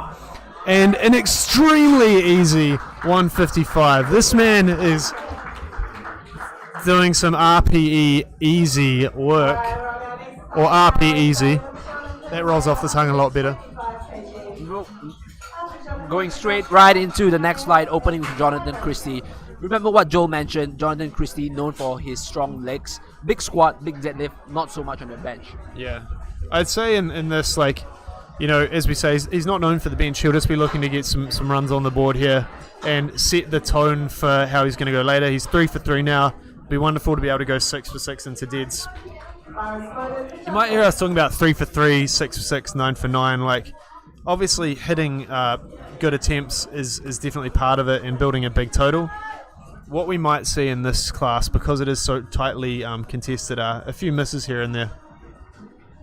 Some rolls of the dice to get an advantage or a leg up on the competition. All right, Jono with 125. This should be pretty good for Jono.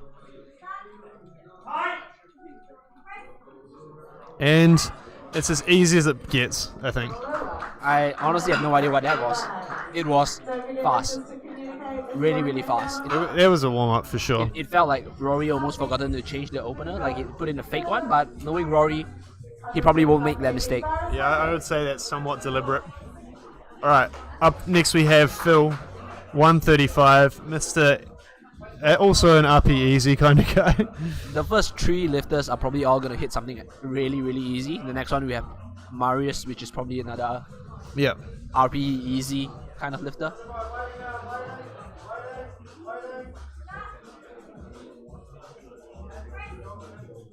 And lovely and smooth. Good way to open there for Phil. Moving on, we have Marius, the dark horse. He missed 155 at Auckland's. He took a very big jump, in bench. I think he may have learned from that based on this. I've seen him take 155 with relative ease at the gym. It's fair to say he's looking pretty strong at the moment.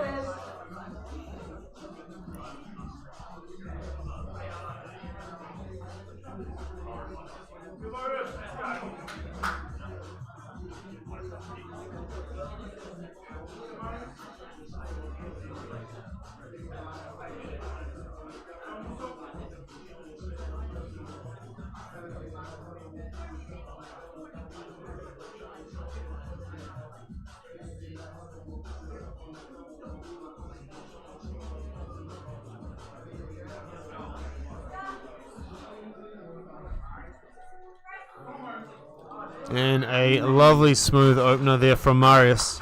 That was a really, 3 fast white lights. I get a little annoyed sometimes knowing that the press call actually takes quite a while. The start call actually takes quite a while, but that is why you simply have to just practice with calls, right? Especially heavy singles. Yeah. I think, it's holding the weight over your face for a while is hard at the best of times, but in comp where there's pressure, man, people can crumble under that. Okay, here we have Simon the Silver Fox Kelsel. 152.5 kgs to open. I believe he said about 170 in training, although he does train at a body weight much heavier than what he's weighed in today. 97, 98 kind of thing. Fun fact about Simon, he is an architect. Not sure whether he builds houses or in industrial units. Sorry, commercial units. And how about that? What do we think of Simon's first bench?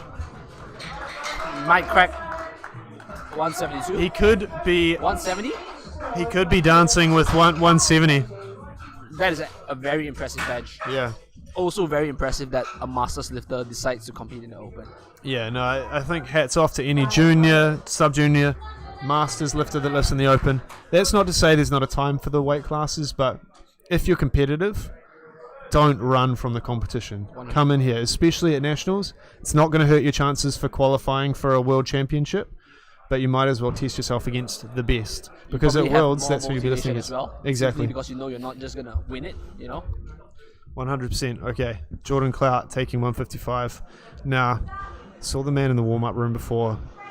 Apparently he's hurt his back and might not be deadlifting, or if he is, might just take a token deadlift. We'll see. Apparently he's been training injured for a wee while. All right, Parentorn up here with 155 now. Parentorn's bench training has been going awesome. I know he's had at least 165 or 167 in training. He's really getting up there with some of the big boys like Jamie and that in terms of his bench ability. He also is wearing, if you're wondering what singlet he's wearing a Bukiya singlet. Japanese brand, right? Japanese brand, and the word in the middle means demon.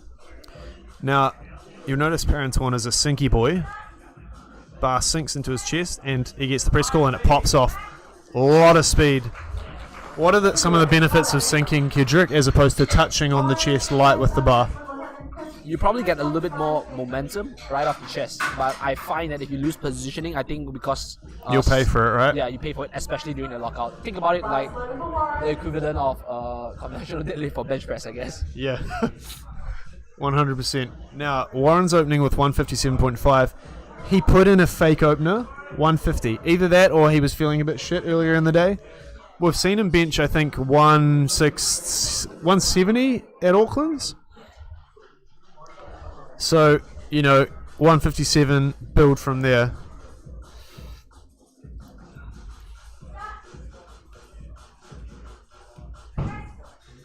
Oh, that was easy. A lovely, easy bench from Warren. RP Warren is back.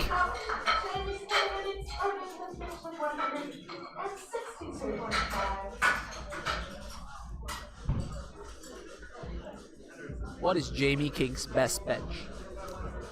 In comp, 175? no. So I think his best in competition is actually 165 at Nationals last year. What would happen is his bum came Yep, off, right? that's right. At the Canterbury Champs, he benched more than 162, but his ass came off the bench. His buttocks, sorry. Today, Jamie's opening with 162.5, which I've seen him take closer to 180 in training. This should be pretty easy. He just has to keep the bum down.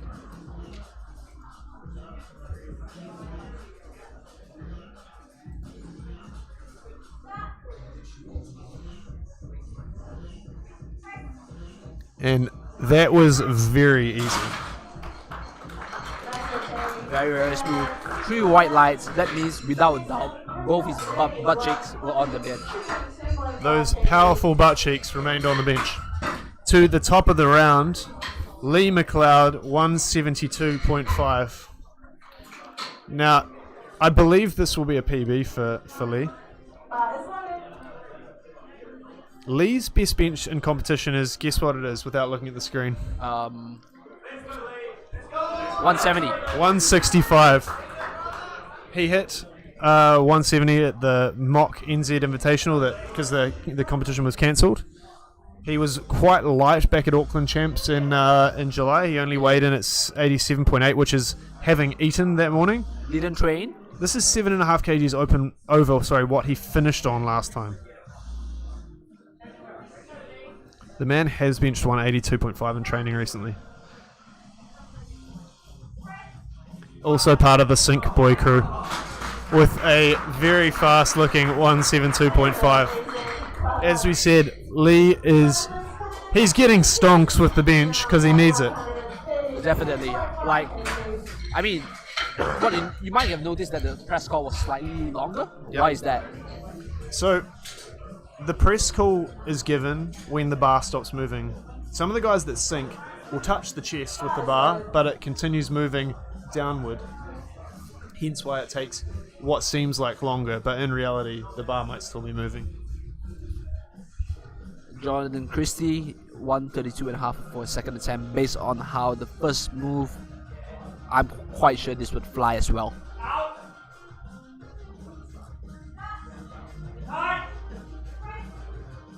And it flies up for Jono. Lovely flaring of the elbows off the chest there.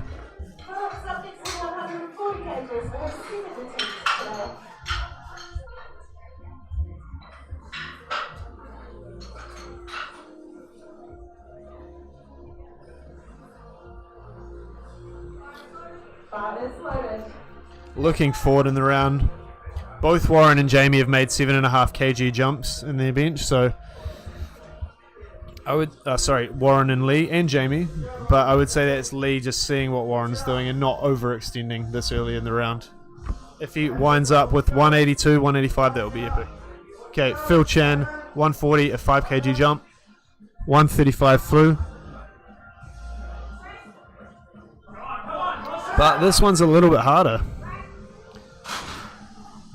The left side seems to take a bit longer to come up, and he gets reds from the right judge, most likely for his buttocks coming off the bench.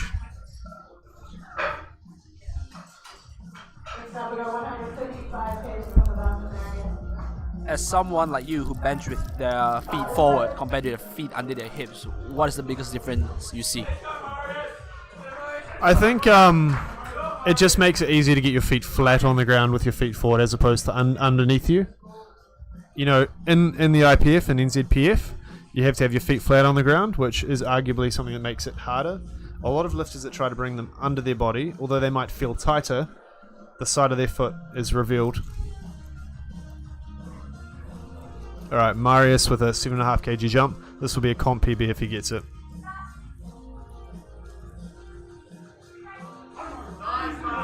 And a strong way to finish. I think we'll see about 160 on there for his last attempt.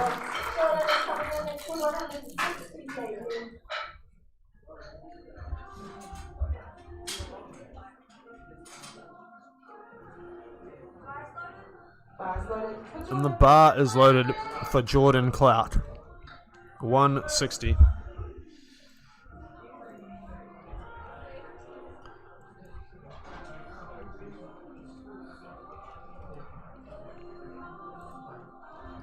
Jordan, in powerlifting terms, is actually pretty new on the scene. The first meet we have registered in Open IPF is from February 2017.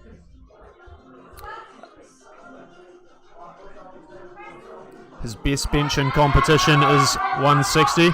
That would be to equal it, but is it fair to assume his back might be affecting him in this competition? Who? Is it fair to say that his sore back, what apparently is a sore back, might be affecting his bench and his ability to grind through there? I think anything can affect anything. I think a big part of powerlifting would be how mentally ready and motivated you are. With getting a sore back, you might just feel not as motivated, and we know people do get back cramps when they bench, so a sore back might potentially accentuate that effect. It can really derail what you're doing. Okay, Simon with a 10 kilogram jump, quite a big jump for a bench press, especially, you know, sub 200, but 152 was very, very easy.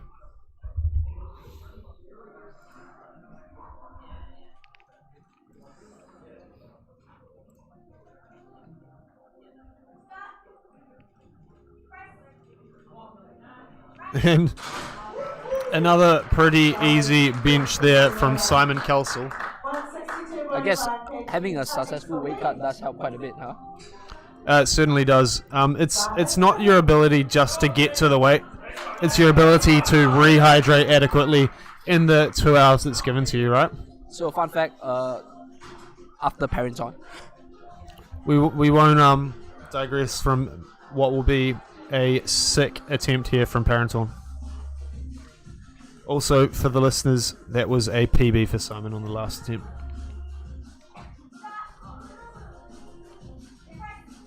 And it's a bit slow off the bench, but powerful tries pushing through.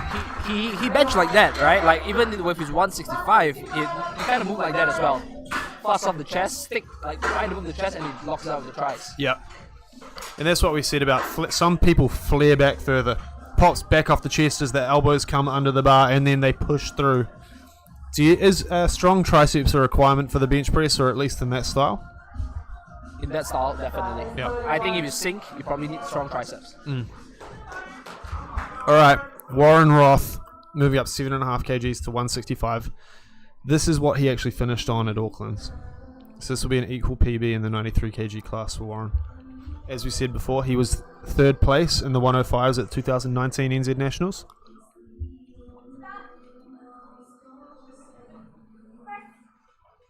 And fast off the chest, a little blip in the middle, and then strong to lock out. Well, what do we think he's probably going to go for there? I would say it might play it safe and go for 170. 170? Okay. for Big Boy Warren, actually, that's a soft touch. Pretty surprising. Spot is loaded for Jamie. Some would say he's a bit of a soft touch. But yeah, different strokes for different folks. Some people really lose position with the sync bench press. You notice Jamie as well, probably also because he has fairly long arms. Yep. He touches extremely lightly on the bench. Almost like an equipped lifter. I'm quite the opposite though. I have fairly long arms, no arch, but I like the sync. You do more than sync, mate. And it rockets off the chest for Jamie and a very, very smooth 170. I think the his 2020 lockdown beard is powering him. Okay. Not a lot of misses so far, just one in the second round. We're moving up 7.5 kgs from Lee's first attempt of 172.5 to 180. 180 is a big bench regardless of how much you weigh. This is just on 2 times body weight for the man. A 2-time body weight bench is pretty sick. And Lee giving the commands to the spotter. Always remember, if you want a good lift off, tell them what you want. Yeah, Spotters are here. they're here to help, but they can't read minds. Yeah. And just because the first one, you told them the first time, don't expect them to remember it for the second and third. Memories of sieves, they say. Alright. The crowd's quiet for 180.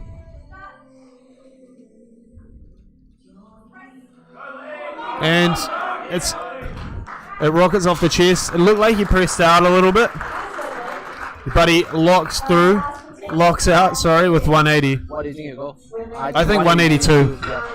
Knowing Coach Jason Clark, I think 182 is probably on the cards. Might just need to get a bit more G'd up for that 182. We know he's hit 182 in training. He failed 185 a couple of weeks ago. We've seen Lee bench, and he usually feels at the top as well. There's 9 lifters in this round, so suffice to say he has 182 it is. 182 for over 2 times body weight bench. Maybe we should take up a career in being in clairvoyance. What do you call it? Soothsayers. Oh yeah, like fortune telling. Yeah, fortune telling. I Sorry. think as an Asian, I'll pass quite well.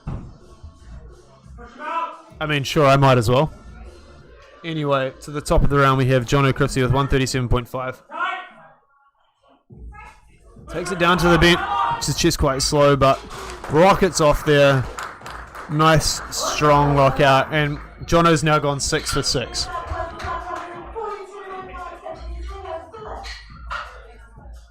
Pretty good flight so far. Like I said, only one missed bench, potentially due to an injury. So Look, I think that's pretty good. And it shows the caliber of lifters. Like, you look back a few years ago, and there certainly wouldn't be this strike rate this early on, at this level of competition. But people are really subscribing to the idea of hitting lifts is good. You don't need to leave it all on the platform to perform well. 100%. Like I said, not the strongest lifter doesn't win. All right, what's up, Yuki? And Phil pushes through with an awesome third attempt, 142.5. And a quote here from Seb McLaren. Anything can affect anything. Kedrick Kwan 2020. That is true. Look Science is ambiguous at best. at subjective and ambiguous. I mean, look at 2020. Anything can affect anything. Did I really say anything can affect? It sounds like something I would No, say, but you didn't say anything can affect anything. I think he's this is what it sounds like to maybe the non-scientific community.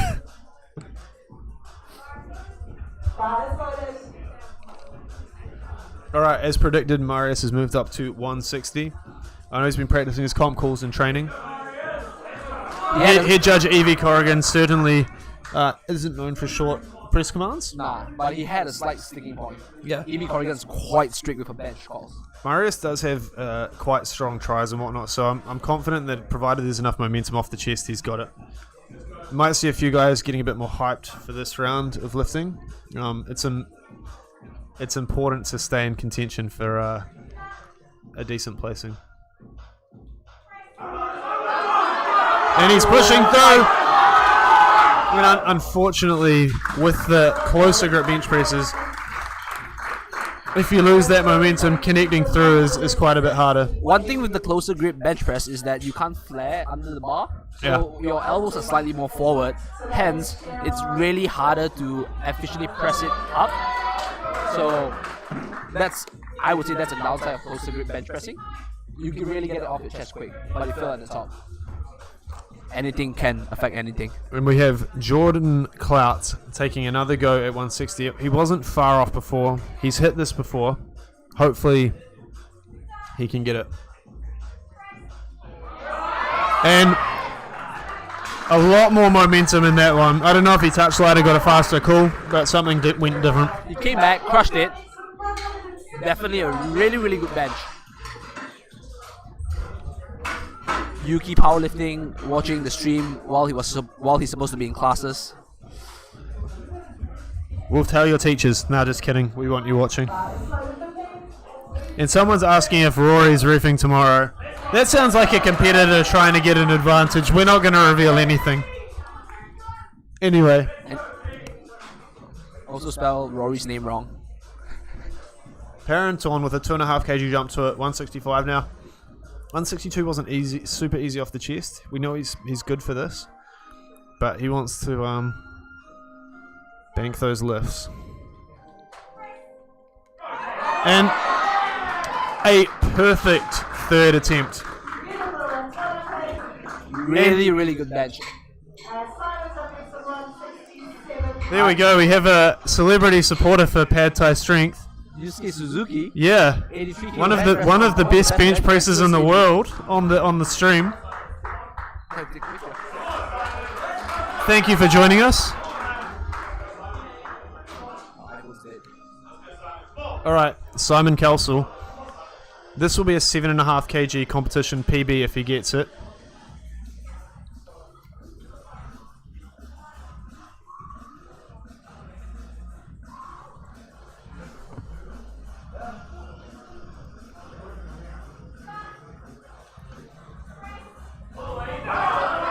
And unfortunately not to be. It seems like Simon lifts fast, but also fails fast. The good thing though, he just broke the New Zealand M2 93 kg bench record by 22.5 kilograms. I think it's fair to say he's en route to taking the total record. He seems like he's just breaking all the M2 records by 21 kilos. Yeah. Showing those fellas who's boss. Alright. Here we have Warren Roth moving up 5 kilograms to 170. A bit of a sticking point in the middle of 165, but I think he's more than capable of this. He's just got to have the will to push through today. He's trying to close the gap. Yeah.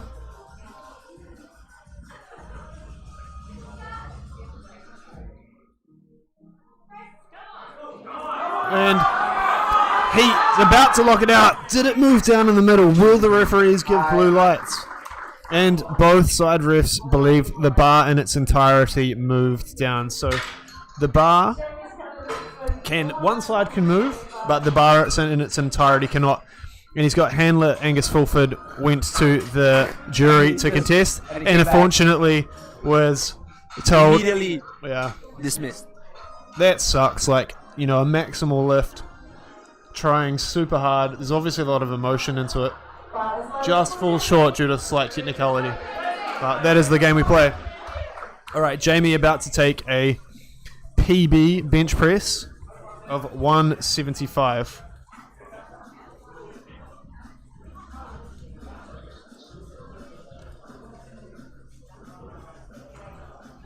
Three reds.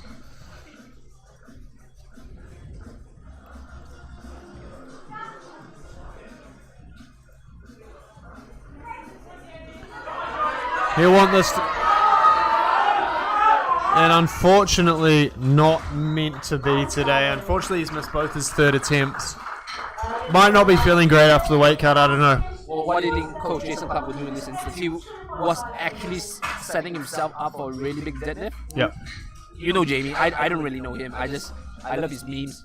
He posts on his Instagram, but how do you think that will affect him mentally? Look, Jamie's very, very resilient. I don't think it'll affect him mentally at all. Like, look, he can still come in, take the deadlift record, set up a really big PB total, even under these circumstances. again- Jamie rolls with the punches. Once again, Lee McLeod giving specific instructions Yeah. to the guy giving the handoff. Very, very important.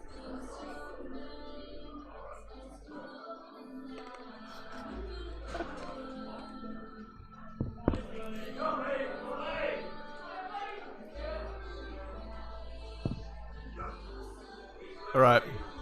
Lee with his third attempt. 182.5. We know he's got it in training. And he's powerful enough. Lee McLeod gets it. 400 pounds on the bar. 2 times body weight. We said this man's good with numbers. So is his coach. How good is that? Really, really good sing bench as well. He is one of those benches I foresee once he maxes out the 93 kilo weight class, will bench 200, and nobody can deny that bench because he literally does not have an arch. Look, I actually think, interestingly, there's one guy that Lee's afraid of, who he faced in 2018. Mahaki Kopu. Currently an 83 kg lifter, could be an amazing 93 kg lifter. Doesn't want to go up the weight class. We're talking about, no, not yet, but we're talking about Lee hitting a 200 and hitting these big numbers. I want to see Lee versus Mahaki again. I think that would certainly be a match to remember. Yep, definitely. I think looking at how things are, how Mahaki, like this is Lee's first year as a junior open. This is his first year as an First open. year as an open, right? Mahaki still a junior, plenty of room to grow. Considering the fact how tall Mahaki is and also being really muscular, that guy has a lot of potential. They both have a lot of potential. They're to both grow. built very similarly, actually. Yep. Anyway, we digress. What do you think of this round of bench, and how does it set our lifters up? I personally think that right now Warren Roth would probably change his deadlift attempt. I think that the openers are fake. Okay, so to frame this up for our listeners, because they obviously can't see the scoreboard, Jamie King in first, 292.5 squat, 170 bench, and he's opening with 305 deadlift. That would give him a 675 kg total. It's fair to say he's probably not going down today. Warren with a 280 kg deadlift opener is set for 705. Kedrick said that's probably a fake opener. He's lifted much more. Lee has 275 kg opener in, and he's currently, his prognosis says he'll be 20 kgs ahead of Warren and is the lighter lifter. So, suffice to say, I think we'll see Warren jump to about 300 chasing. And, Lee will just keep pushing him up from here. Yeah, I think that Warren will go up by 10. So he might open at 290, 292. That closes the gap. I think a small mistake that Warren might have made that he left on the platform was missing his Squat in squat. particular. He was a little bit ambitious, right? Try to overtake Lee at that point. Definitely something justifiable, right? But could have played it safe. So either way, it could go either way, right? Yeah. And then miss his bench just by a bit. I thought he had that last bench based on how the second move. But like I've noticed, perhaps you can chime in as well.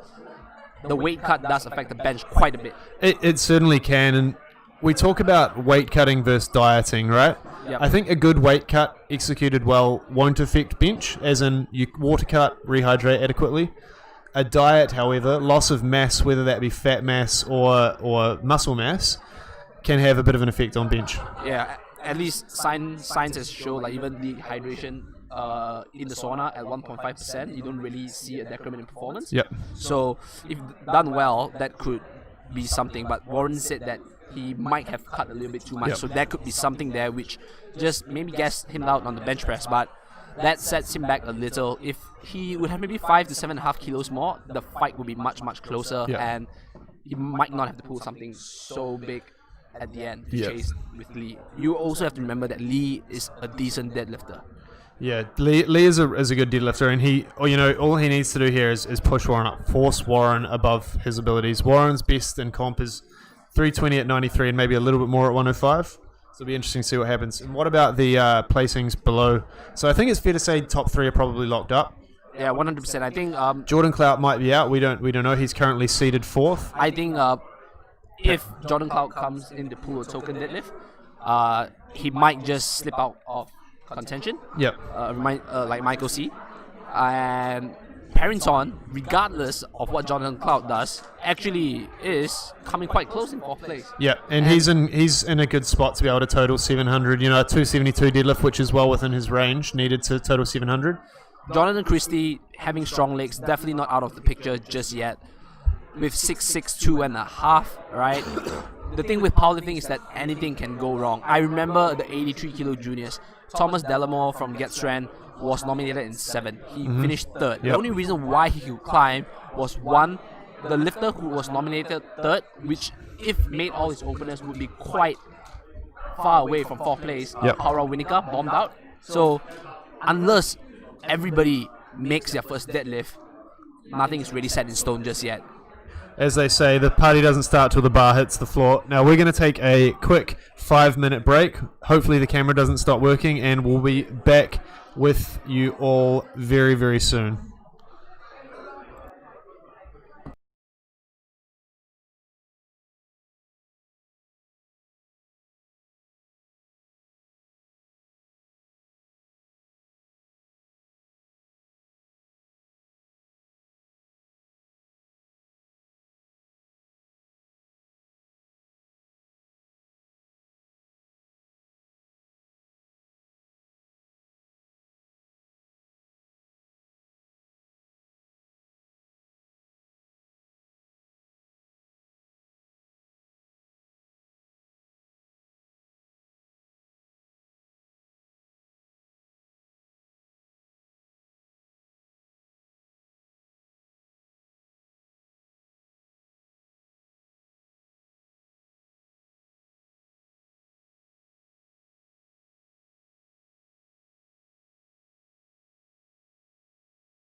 And we're back to the top of the deadlifts.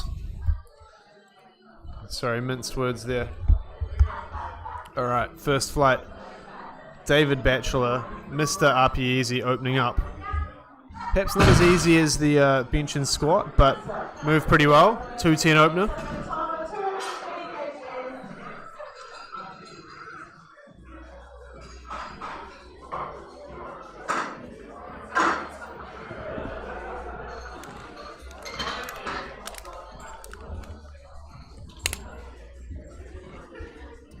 Not sure where my co-host Kedrick Kwan is, but I'll do my best. Alright, if you're watching this alone, make sure you share the stream. You're not going to want to miss the deadlifts. Going to be some big stuff coming up. Alright, here we go. Tom from GS opening with 220. And a bit of a bobble at the top, to be honest. It looked easy to that point, but it doesn't actually look like he has talcum powder on his legs. So blues in the deadlift. One blue can mean the bar has moved downwards. Oh, that's what it often means. If not, it would mean that there's ramping at the thighs / the knees.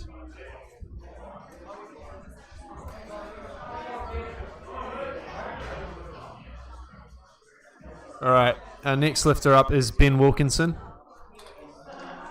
Now we got the fun facts back. I think I'm the fun commentator. What? Anyway, so 2 lifts up so far, one get, one miss. Ben Wilkinson with 222.5. He's had a pretty good day so far, 6 from 6. And an extremely easy deadlift. Now, you'll notice Ben with holding both hands over the bar instead of one over, one under. I believe he's using the hook grip, which means the bar is effectively resting on the thumb. Is that right? Yes, that is absolutely right. It's a technique mostly used and adopted by weightlifters to allow them to pull maximal weight whilst holding the bar out wide. But it's been adopted by powerlifters because it allows you to hold the bar lower on your hand, and some people believe it's a stronger grip. Fun fact, currently in the NZPF, I think the biggest hook grip deadlift is by Terry, 330 yesterday. I believe so. And Caitlin McClay, the very easy 225. Nice low lockout there, no overextension. This is good. Yeah, it was like that.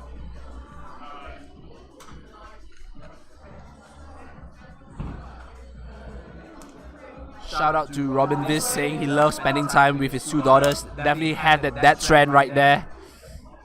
They do say once dad strength kicks in, you're set.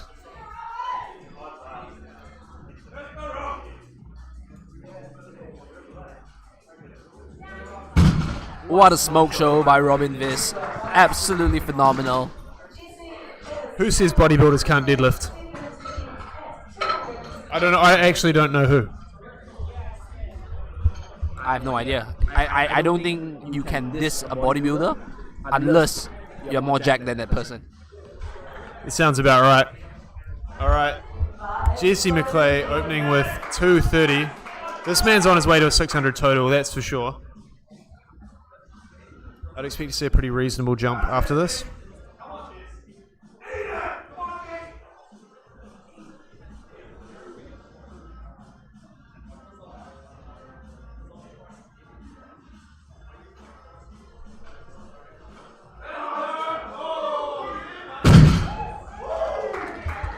And that was pretty easy. Something really, really fun to watch about the deadlift is that a lot of lifters, they have some like really fanciful deadlift setup and stance. Yep. And the thing is that because you have so much time compared to the squat and bench, because you do not have to wait for a call. Yep. You can take your time, set up, dance, as long as Give the audience a show. Yeah, as long as you make the lift before the time is up. Deadlift is definitely the lift where people's OCD comes through. You know, the little things that you have to do, your pre-routine.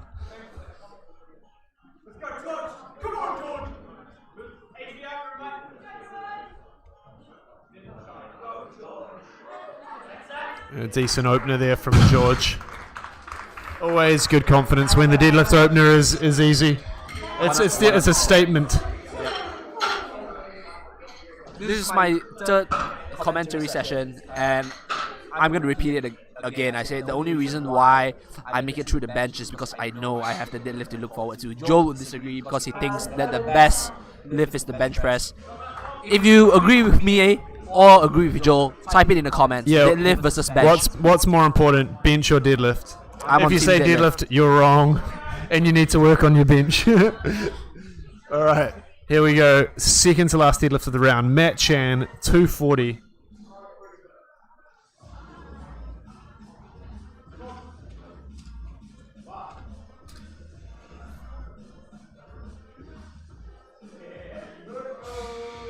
There we go. Nice opener deadlift there from Matt Chan. Jumping up a whopping 15 kgs to Luke Thompson, who's the front runner of this this flight. Luke's deadlifted 275 in training before, so suffice to say we're expecting him to make a big jump following this. Bench, boys. Thank you, Doomage8. Bench boys. I reckon Yuki Powerlifting is a bench boy. Emily says the same thing. Get better at benching and maybe you like it, yeah. Fun fact, Emily benches almost as much as you. Nah. She probably There we go. conventional deadlift as much as me though. Lovely, easy opener there from Luke. Oh, the deadlift team is losing. Looks like they like bench in Canterbury. Come on, Team Monigatti. Come on, show up on the stream. You definitely don't like the bench press. I wonder why.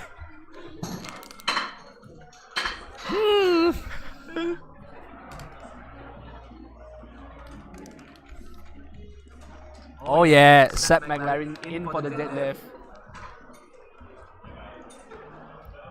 Dream Theater certainly does not give you a big bench, I'm sorry. I would say you're highly cultured if you know Dream Theater though. Alright, back to the top of the round. One miss so far, so Tom missed it first. Bit of a bobble at the top. And he got the blues from all three judges. I'm sure Tom has this.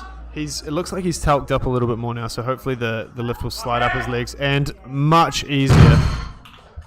Just shows that, like, you know, even relatively easy weights you can somewhat misgroove. Sumo, in my opinion, has a higher chance of that kind of thing happening. Higher chance. Yeah, of misgrooving and downward movement. 100%. 100%. I completely agree. You know, those who master the sumo, you know, it will reward them. I don't think it's right to say sumo is stronger. I think there's too many factors that come into play. I think whichever lift allows you to train more frequently, Yeah. to get more practice in, go with that. Yeah, for sure. All right, here we have David Batchelor with a 20 kilogram jump to 230, and honestly, quite slow off the floor. His back was as straight as a ruler, but then a strong lockout. Can you comment a little bit about his belt positioning? High belt positioning. Yes. I mean, you see a few lifters every now and again have high belt positioning. Physically, I don't really understand what's happening. Well, I mean, like, what's your take on it? Is it useful, or is it something you'd recommend against? I've never ever tried it. I probably think that if I brace hard enough, I'll probably crack my ribs. Yeah, I mean, like, I think of a few lifters that lift like that, but I think a prominent lifter that does high belt is Sebastian Orep, Australian strength coach. yep.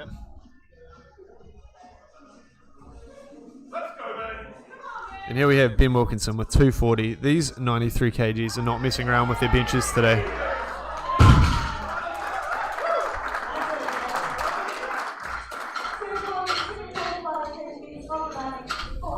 And the Atlas boys have come out to play. Caitlin McClay with 242.5.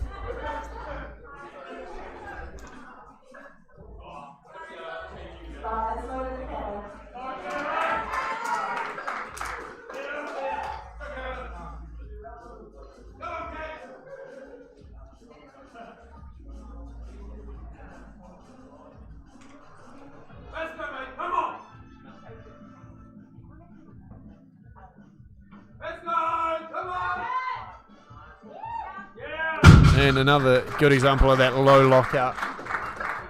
One red there, which I believe would be not from having the shoulders or the knees locked. So I'd suggest that the left ref believes that his knees weren't fully locked during that. I would say, I mean, that happens quite a bit in conventional lifting. It depends on the angle. Some people sit back but don't fully lock the knees and tense the quads.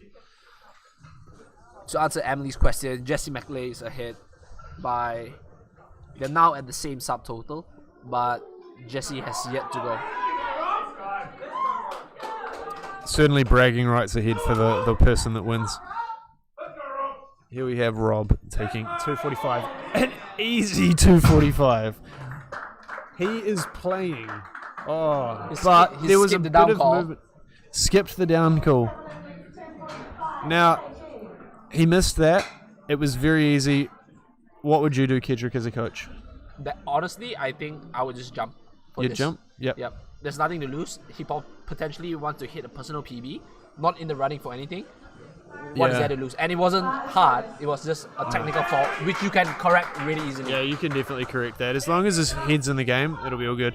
Okay, here we have Jesse looking to retain the lead. Or sorry, jump to the same number as... jump ahead of Catlin, sorry.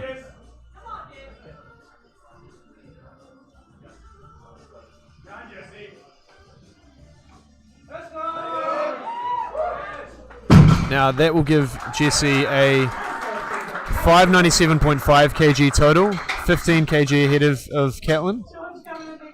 Moving on, we have George Frame, currently at a 602.5 kg total. Looking to add 15 kgs to that, get it to 617.5. Jesse definitely moved that second attempt easier than Catlin, so... Yeah, I agree. But you never know. We'll see what he moves to for his third.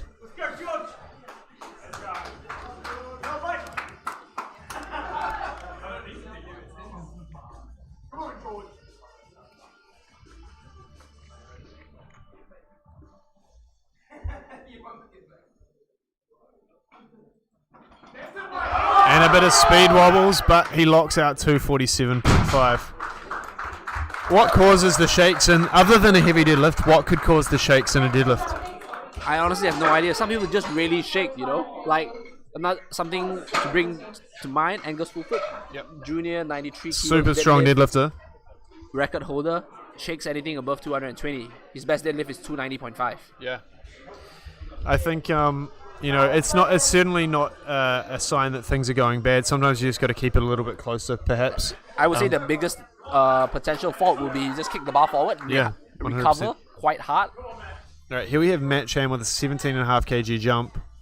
This will lock in at 590 kilogram total, if he is successful.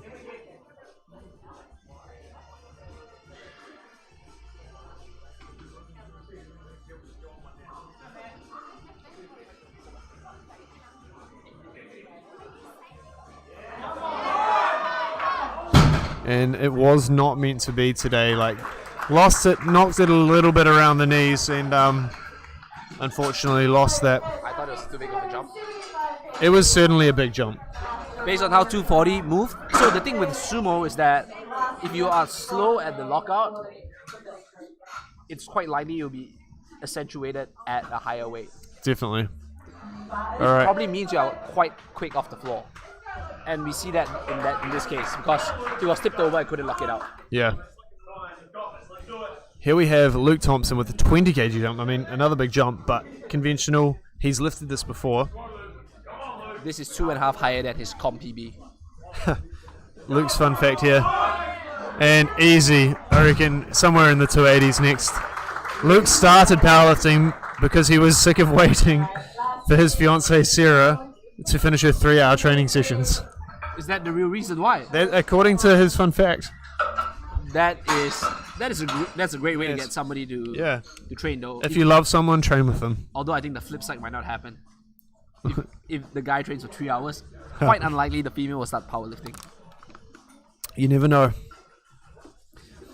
Okay, to the top of the round we have one lot of deadlifts left for the first flight. A lot of guys looking to break the 600 kg barrier. You know, 600 kgs is certainly not to be sniffed at. as I said earlier in the competition rather, years ago, this was near the top of the 93s, and now we're seeing heaps of people in the 700 kg, realm. Tom's fun fact is cannot watch horror movies with his eyes open. And a 15 kg jump. Proof that he misgrooved the first one. I'm sure he's happy to see that one through. And he finishes the day with a 555 kg total, 73.54 GL points.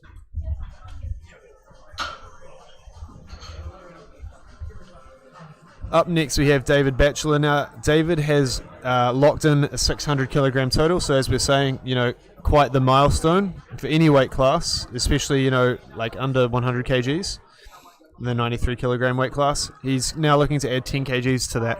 David, definitely slow off the ground. He has a super strong back by the look of things. And, I'm sure if he can get it to his knees, he's got this.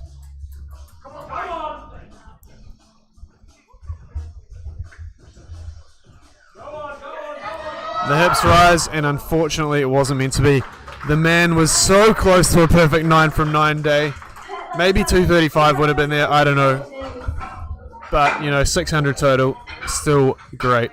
Alright, Catlin McLeod. Now, Catlin's PB total, according to Open Powerlifting, is 567.5. Now, he's already exceeded his PB total by 15 kgs.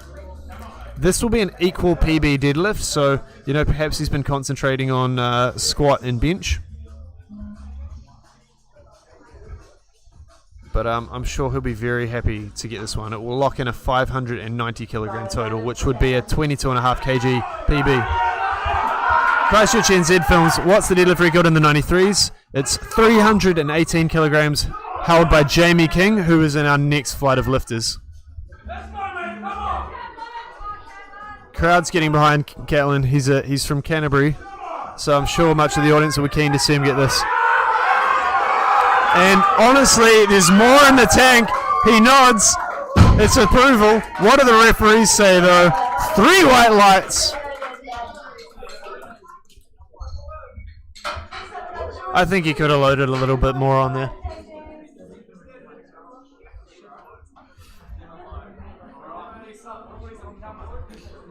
A successful third deadlift, always a good way to finish a day at comp. Finish on a high. You'll notice the spotters and loaders wiping down and scrubbing the bar between each attempt. Now, why do they do that at the moment? So for every third attempt, they will scrub the bar just because they don't want residual chalk on the bar. Yeah. Not everybody likes the same amount of chalk, and not a ton of chalk doesn't give you stronger grip. But they are entitled to that between every single lift in the third round. It's mandatory, but the coach can request that of the spotters and loaders, the cleaning the bar, that is. All right, here we go.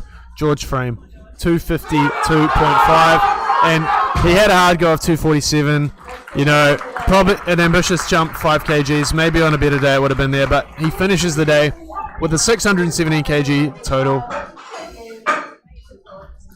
So, one of our viewers, Jamie's also done a 326 kg deadlift at CPA Provincials. Yep, so 8 kgs above the national record. Warren Roth has also done a 320 kg deadlift at Auckland Provincials. The reason why they're not New Zealand records is because they weren't done at a national level competition with national level referees. So in the IPF, that's what we require each level of competition to validate a lift. I'm sure they'll both be hungry for more than those though. Bragging rights for whoever gets the record. Okay, Jesse McClay with a 10 kg jump to 255. He has a 597.5 kg total. This will give him 607.5.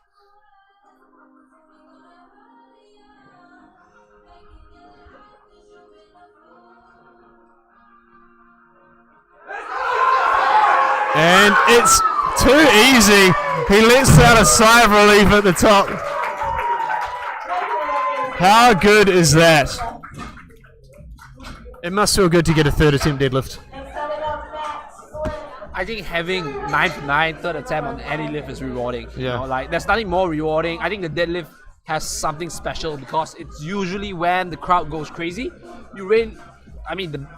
As much as a lot of people in the chat says that bench press is great, but it's quite hard to get hype for bench. You must agree. I mean, if you get a good bench though. You can't see the person's face, so Yeah. naturally it's not as hyped. At least that's what I feel. But then Yeah. when you see the expression, No reflection you of see the emotions. emotion, Okay. everything's on the line. Right now, Matt Chan. He failed 257.5 before. He's back at it. This will be a 7.5 kg deadlift PB if he gets it, and a 7.5 kg. Sorry, more than that. 17.5 kg total PB if he gets this. He's hyped. The crowd's hyped. The coaches are hyped. And unfortunately, no gas in the tank Just not after today. giving it a go. Just not today.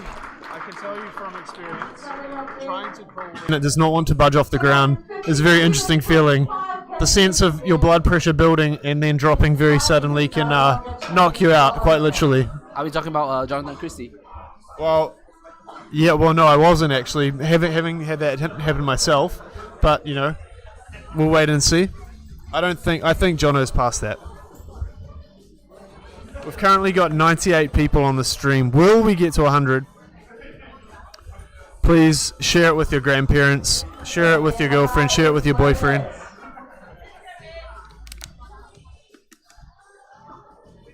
Come on, guys.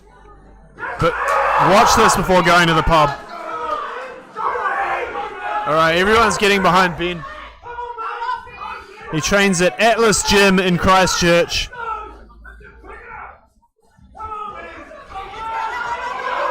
And he's going for it. He locks the knees and the hips. 257.5. And he gets 2 whites, 1 red. The man's ecstatic.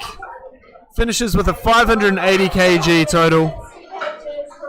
A wonderful way to finish the day.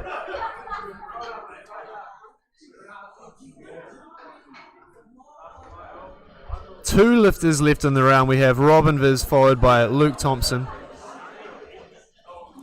Robin enjoys hiking up the hills in the summer and gazing at the stars as night falls. Some wonderful views here in Christchurch from the Port Hills.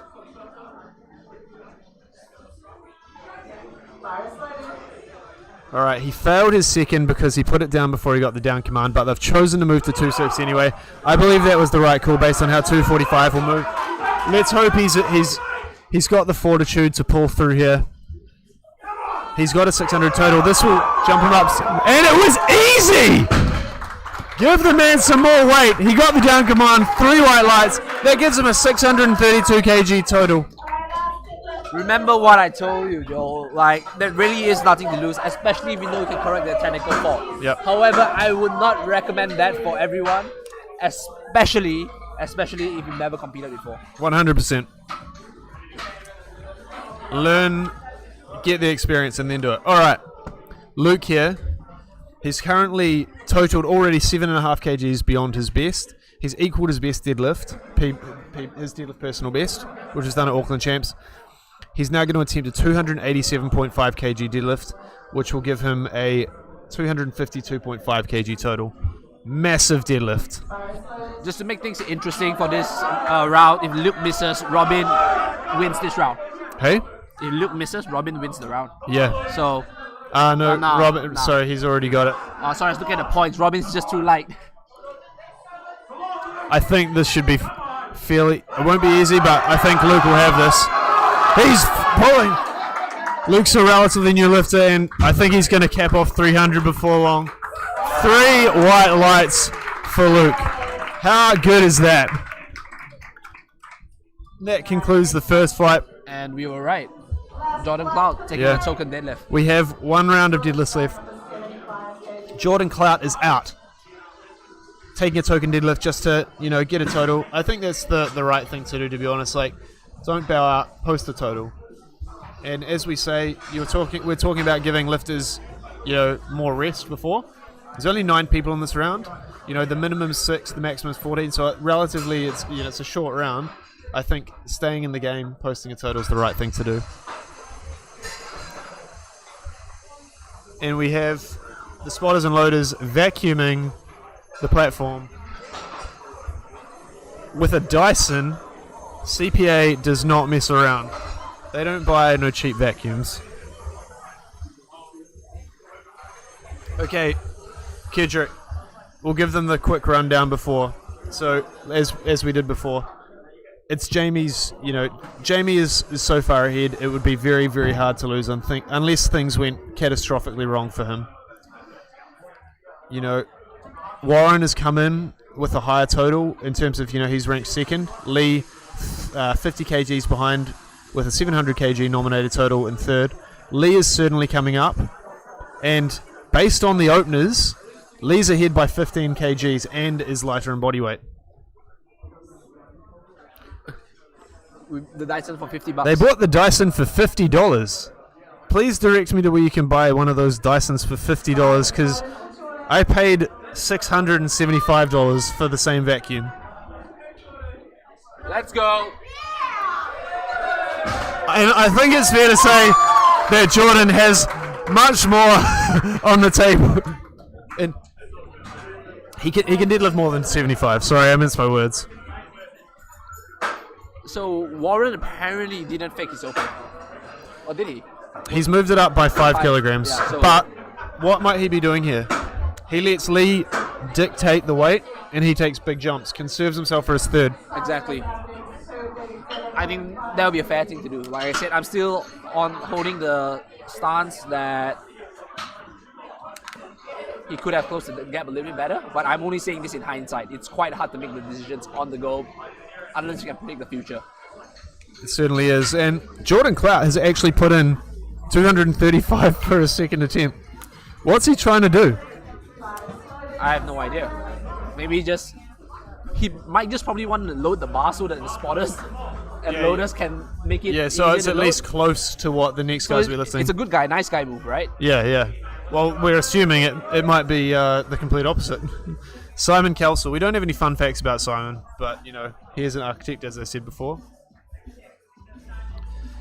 Opening with 237.5. His best in comp is 254.5, which is a Masters 1 record, I believe.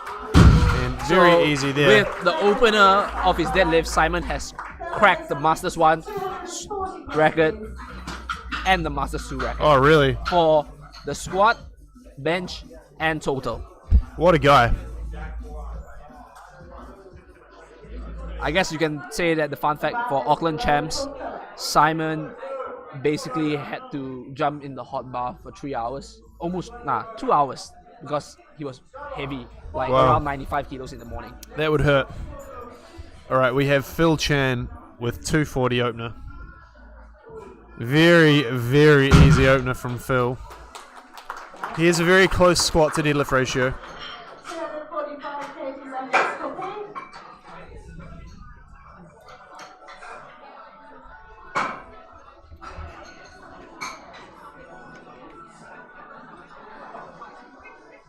Alright.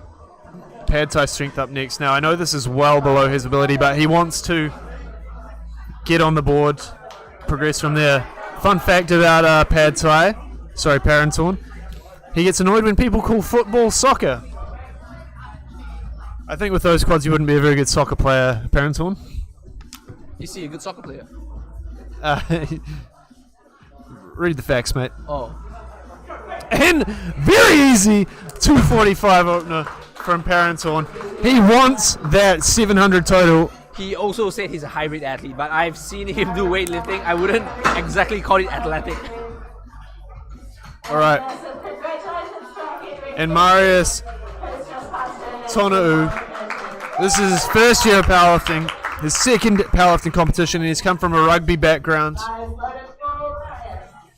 We always talk about what would happen if rugby players, came to powerlifting, and I think the fact that we're seeing such big numbers from this guy in his second meet is a good representation of that. I don't think it's just rugby players in general. It's more people who have athletic background when they're younger. You can humour us New Zealanders, Kedrick. 265 opener. His best in comp is 272.5. And that was easy. Load some weight up. We said he's the dark horse of the competition. He's now locked in a 660 total. He's going to be looking to take down guys like Jonathan Christie. He's going to be looking to take down guys like Parentorn. We can only keeping an eye on them, and we'll see where the comp goes. All right, John O'Christie, 270 opener. His best in comp is 282.5, which he did as a 83 kg lifter not last year at Nationals, the Oceania Champs in 2018. And pretty easy. Now, Jono's actually a convert from sumo to conventional. It seems to be having quite a good time. What's your opinion? Like, is sumo for everybody, or are there some people where conventional's just better? Or are some people good at both? I just think some people are good at both. Unfortunately for you, I can't say the same thing though. I honestly think you're actually a better sumo deadlifter. I agree, opinion. but I want a strong back. You know, I want to look as strong as You can pendulum roll am or not. 150 kilos. Right. I'm pretty sure by the time you sumo 300. Yeah, we're here to the top three. Lee McLeod opening a 275, which is 10 kgs under his best. His best is 285. He just wants to make this fast and move on from here, locking in what would be a 25 kilogram PB. And it's easy. It's a joke. I don't know what to say. He has made all his attempts look really, really easy so far. 25 kilogram PB by his opener. And now Warren Roth with the opportunity to take the deadlift later than Lee. This is going to play the catch-up game, right? Yeah. So as we said, we think Warren is just following Lee and seeing what happens. Fun fact about Warren, he's still not done a proper program. Well, whatever he's doing it right. Sid never failed a squat in training or competition. I guess this competition has changed history for him. And it was RP Warren, that's for sure. He'll be looking to expand on that, for lack of a better way to describe. Can you imagine what it would be like if Warren does a proper program? Do you think it'll help, or maybe he's just those that respond better to not a proper program? I think some people, credit to them, they just work better by themselves, right? Sometimes, you don't want to hurt a good thing. Who knows? All right. Speaking of good things, we have Jamie King, current New Zealand record holder, both official and unofficial, opening with 305 kgs. He took 322.5 for a double in training.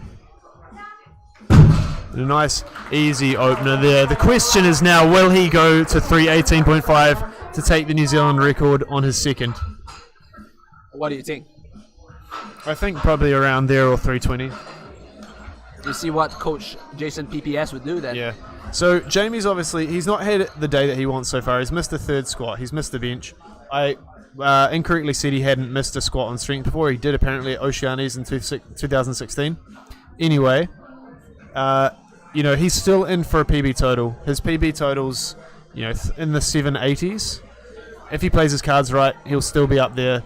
And currently he's ranked third amongst all the open lifters in the entire competition. He's just going to go for 322.5. Not even going to take 320. Not even the record.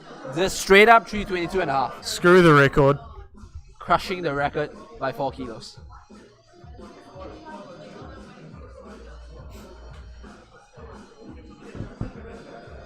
Jordan Clout, as predicted, has loaded up 235.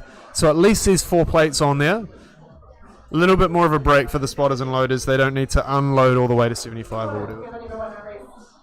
That's definitely a nice guy move. Really commendable. Great sportsmanship. Maybe that's why he got all the cheers, because people know he's a nice guy.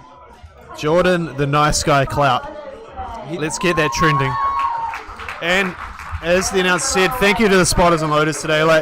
Look guys, watching powerlifting's great, but honestly, if you really love powerlifting, volunteer your time. Yes, it's about an individual pursuit, but if you want more people to get into the sport, you want to grow the sport, you want your achievements to be recognized amongst a sea of also talented people, volunteer your time. Even if it's just, for one session, whether it's reffing, whether it's spotting and loading, whether it's doing the IT, the tech stuff, anything. We're not in a position where people are going to get paid tons and tons of money to do this. We will be in many years' time if people volunteer and make the sport grow bigger.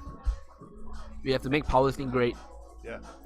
That's the thing, like, it isn't the best lifters that grow the sport, it's actually the people at the grassroots. That's true. Yeah. Anyway, enough sappy stuff. Here we go, Phil Chan moving 10 kgs up to 250.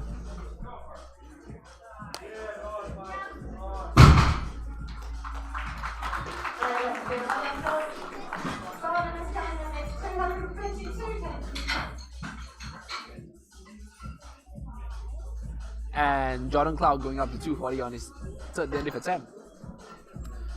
I think essentially what He might have been faking it. What he's essentially doing is just going with that number. Alright, Simon Kelsall with a 15 kg jump to 252.5. 2 kgs below his best in competition.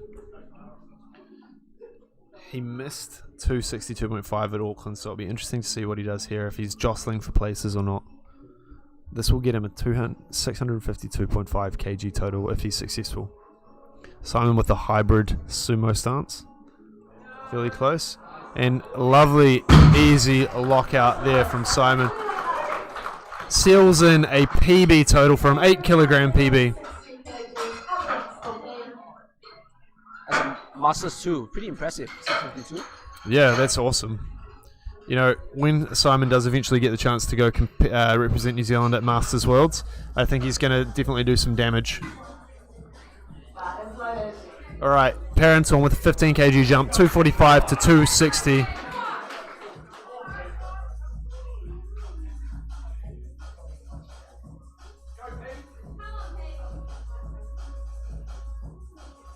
I think this should be easy for Parenton. Again, we'll set him up nicely to go for that 700 total.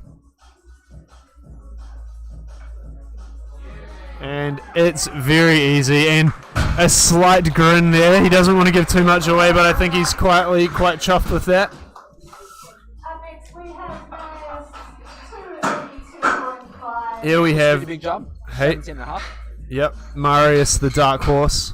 17.5 kg jump is big, man. This will get him to a 677.5 kg total. And again, he's looking to take guys like Parenton. Like, if there's an opportunity, he'll jump in there. You know, guys like John O'Christey. 17.5 kilo jump is the same jump that Jamie King makes. Yeah, these guys are. Jamie has a 300 kilo deadlift. Yes, these guys are all vying for 4th place by the look of things.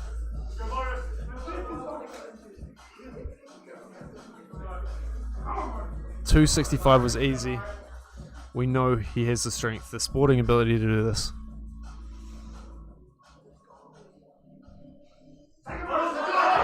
And lockout stopped short. Will the referees give him it? And unfortunately, just stopped short. And that is what happens with those big jumps. Like, it's quite heavy.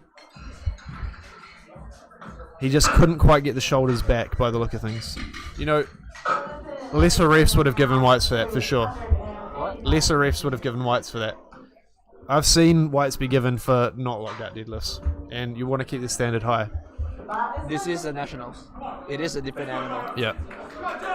You know, you want to be treated with a high standard, so when you go to Worlds or any other high-level comp, you're ready. All right, Jono with a 15 kg jump. This will be a PB if he gets it. And it's slow at the knees. Will the rest be satisfied with that? No, 2-1. Unfortunately, he didn't quite get the shoulders back, but he's coached by Burley Strength, but Rory Lynch, his handler on the day, is going to the jury to contest that. And I believe he has been told it is not a successful lift. So, in a big competition like this, if you get 2 reds to 1 white, you have the ability to contest the lift with the jury. The jury, in their power as senior referees, have the ability to overturn if they feel that the judging was not to an acceptable standard. Lee McLeod, back to our top 3, taking a 15 kg jump to 290. This will give him a 740 kg total and definitely put him ahead.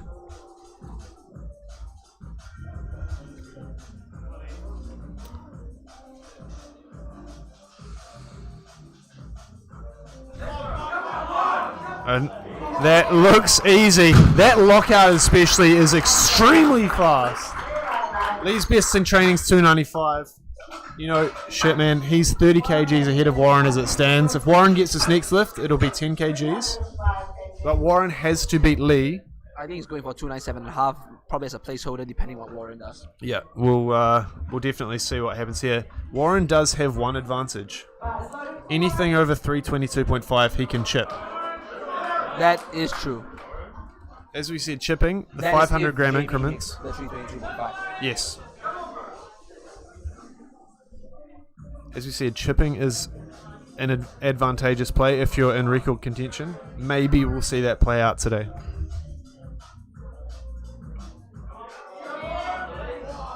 And a pretty good look. The vein on the side of the man's neck was like a python. That gets Warren to a 730 kg total. He's slightly off the pace of his PB, but the third deadlift is what separates the men from the boys. So, Coach Jason Clark has just put 300 in for Lee McLeod. Lee McLeod. Lloyd. Loud. Maybe it's a placeholder, maybe they'll change it, or maybe they'll go for broke. Do you think... Tell us in the comments what you think Lee should be going for and what you think Warren should be going for. Alright, end of the second round.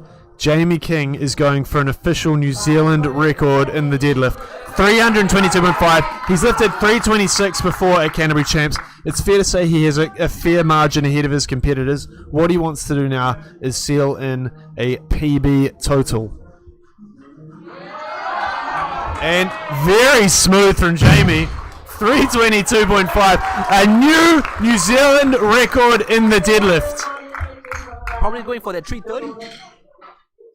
Will he go for 330? I think he'll go for 330. I think 330's there. So he's just taken a PB in the total, I think, or maybe just behind. 785. Okay, let's talk about Lee and Warren. Lee 305, Warren 305. Lee's put in 300, so a 10 kg jump. Warren has put in 327.5, which is a 22.5 kg jump, which is what he'd need to beat Lee if Lee gets 300.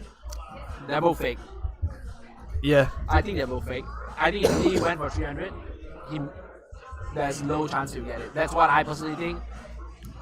And either way, like, if Warren's coaches are watching, 327.5 would not be the wise option. 325.5 would be the wise option. Yeah, 100%.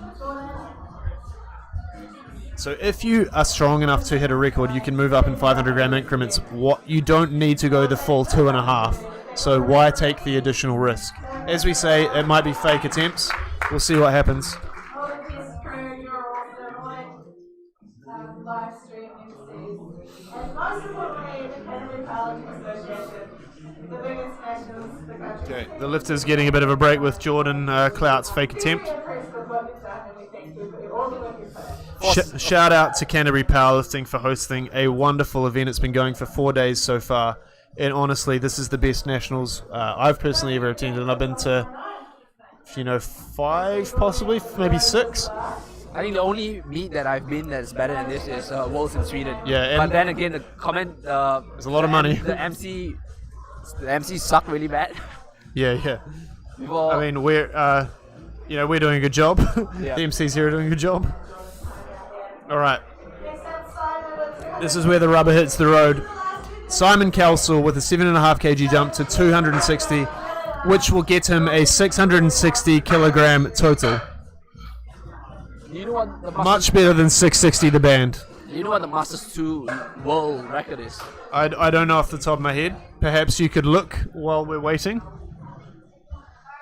I actually think the Masters 2 world record is held by David Ricks. So probably about 800. I don't know about the deal. Alright, Simon getting G'd up. 252 moved well. This will be a PB deadlift if he gets it. His PB's 254.5.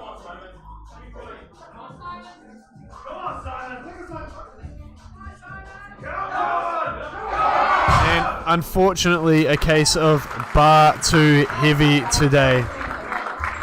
But, he had a wonderful day before this. New Masters 2 New Zealand records and Masters 1 by the look of things. Oh no, it's by Rodney Robert by 310. For the deadlift. 310. So as we said, Simon Kelsall, clean sweep Masters 2 and Masters 1 records there, besting his own Masters 1 total record by a considerable margin of 22.5 kilograms. Up next we have Phil Chan moving up another 10 kgs. He's currently in 8th. If he gets this, it'll give him a 655 kg total. However, which would bump him above Simon in terms of overall rankings. However, he only needed 257. You can't move back down once the weight is already loaded though. And it's looking pretty easy. There we go. This man needs to try a little bit harder. But 655 to take 7th place from Simon Kelsall at the last minute. See, something else you would notice is that the lifters tanked the referees after their last attempt. I think it's a really good gesture, simply just because the refs have been there the whole day. To shake their hands and acknowledge them. I'm not sure if you see it in the camera, but Brad Gibbs basically instructed his lifter, Philip Chan, to tank the referees, and that is definitely commendable coming from someone on the top level. He knows the etiquette of the game. Brett's definitely about respect. He was telling me not long ago that he doesn't like it when people swear on the platform. There's no excuse, and it's against the rules. Anyway, here we go. Parentorn going for 700 total. And that 600-pound deadlift. 2 milestones in one. Based on 260, he has this. He might need to fight, but he has some fight in him. This will be to lock up 4th. And it looks like he has it. There's a big sign on his face. It's called football, not soccer. Parentorn takes a 700 kg total, 600-pound deadlift, all in one. How good is that? The competition is heating up right now. Gives the coach a hug. We are very close to see if Lee McLeod would actually change his deadlift attempt. Whew, 5 lifters to go, folks. It's been a long day. It's 5:57 p.m. Definitely a long flight. Tell us what team you're on. Are you team Lee or Warren, or do you hate them both and you're team JPK? Alright, Mario's taking a second go at 282. Now, he lifted the weight before, but he didn't quite lock it out. He's got G'd up. Everyone's yelling for him. It's painful to see a lifter fail just at the top. He's definitely strong enough for this. He just needs to keep pulling through.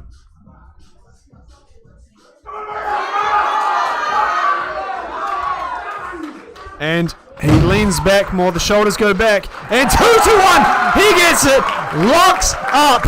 What? A 677.5 kg total. He exaggerated the lockout intentionally. Yeah. And the bar still moved really quick. Now the interesting thing here, right? Marius has got into 5th.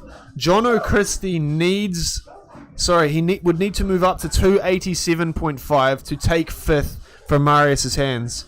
Jono couldn't quite lock it out before. He got one white light. Yeah, from the center. And given the circumstances, normally you'd say move up 2.5, but if he just wants this in a PB, I think this is probably the more sensible decision. 4 lifters to go. John O'Christie going for an all-time PB with a switch stance. He gets it to the knees. He locks it out. He's really trying, and unfortunately not there. Hard luck. When you grind like that on the second one, it definitely takes a lot out of you.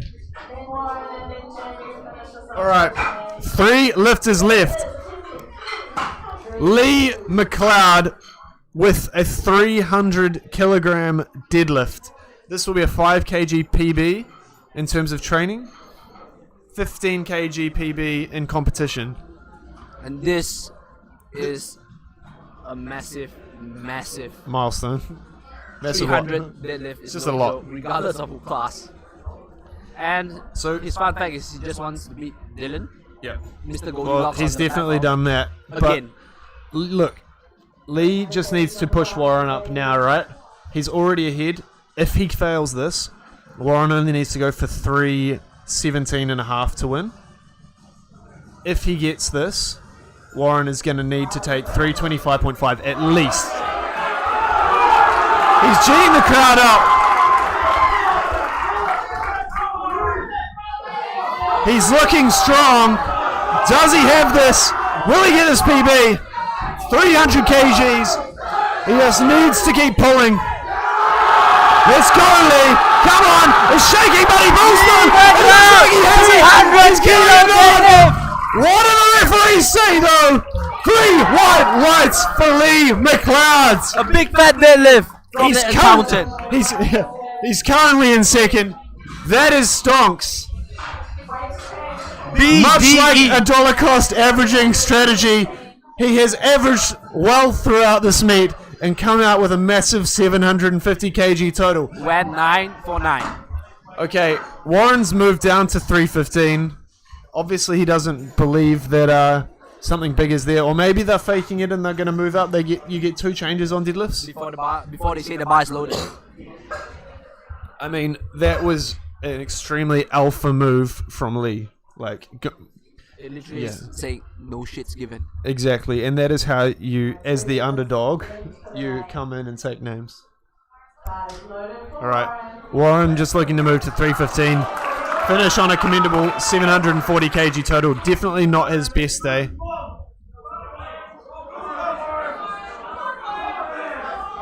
The man has wide feet.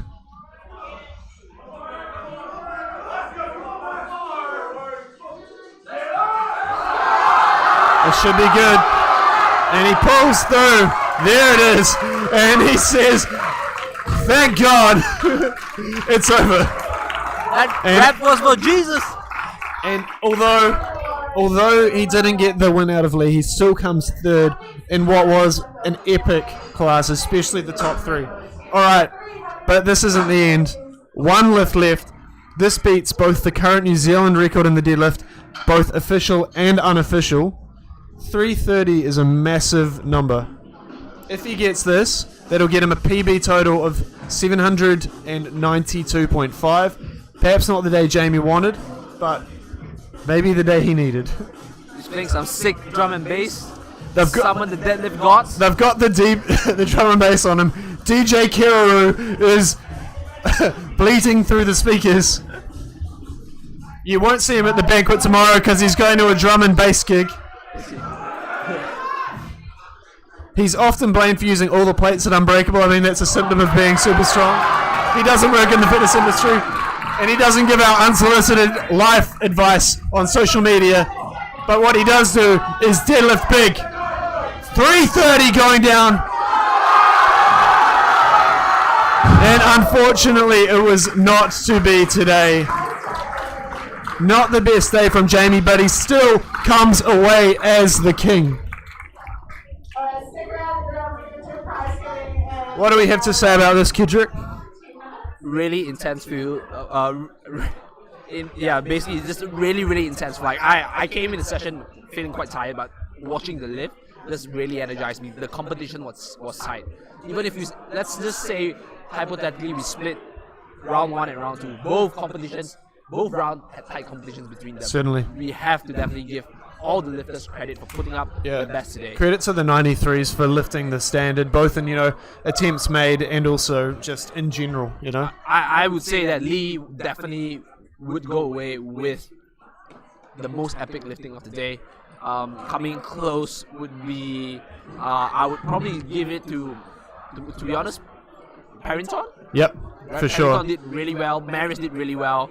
I think Simon did phenomenal compared to his Auckland champs result. All the lifters, round 1, round 2, fantastic job. Congratulations. We're going to try get one of the boys for a quick interview before the prize giving. Stay tuned.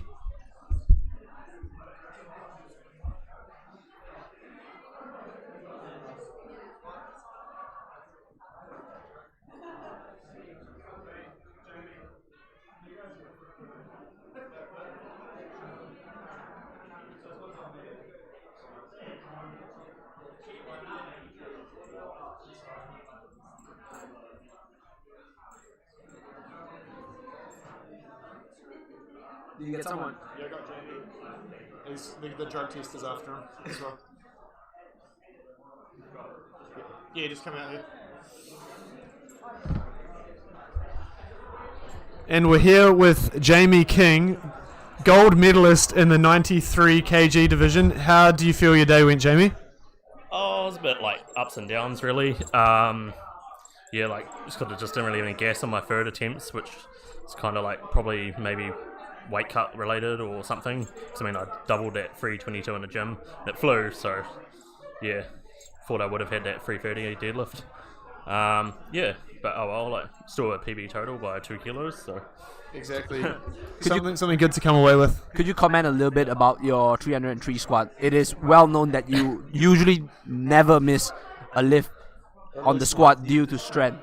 Yeah, so I've only missed one squat before when I was injured, like in a comp.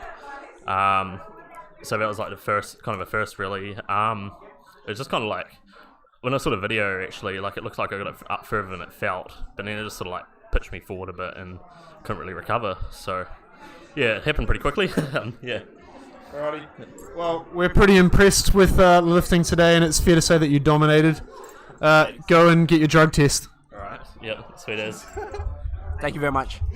That was Jamie King. Follow him, JPK42 on Instagram.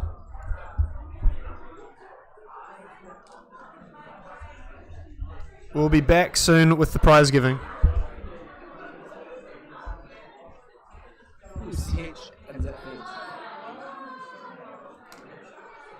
What else pretty sick?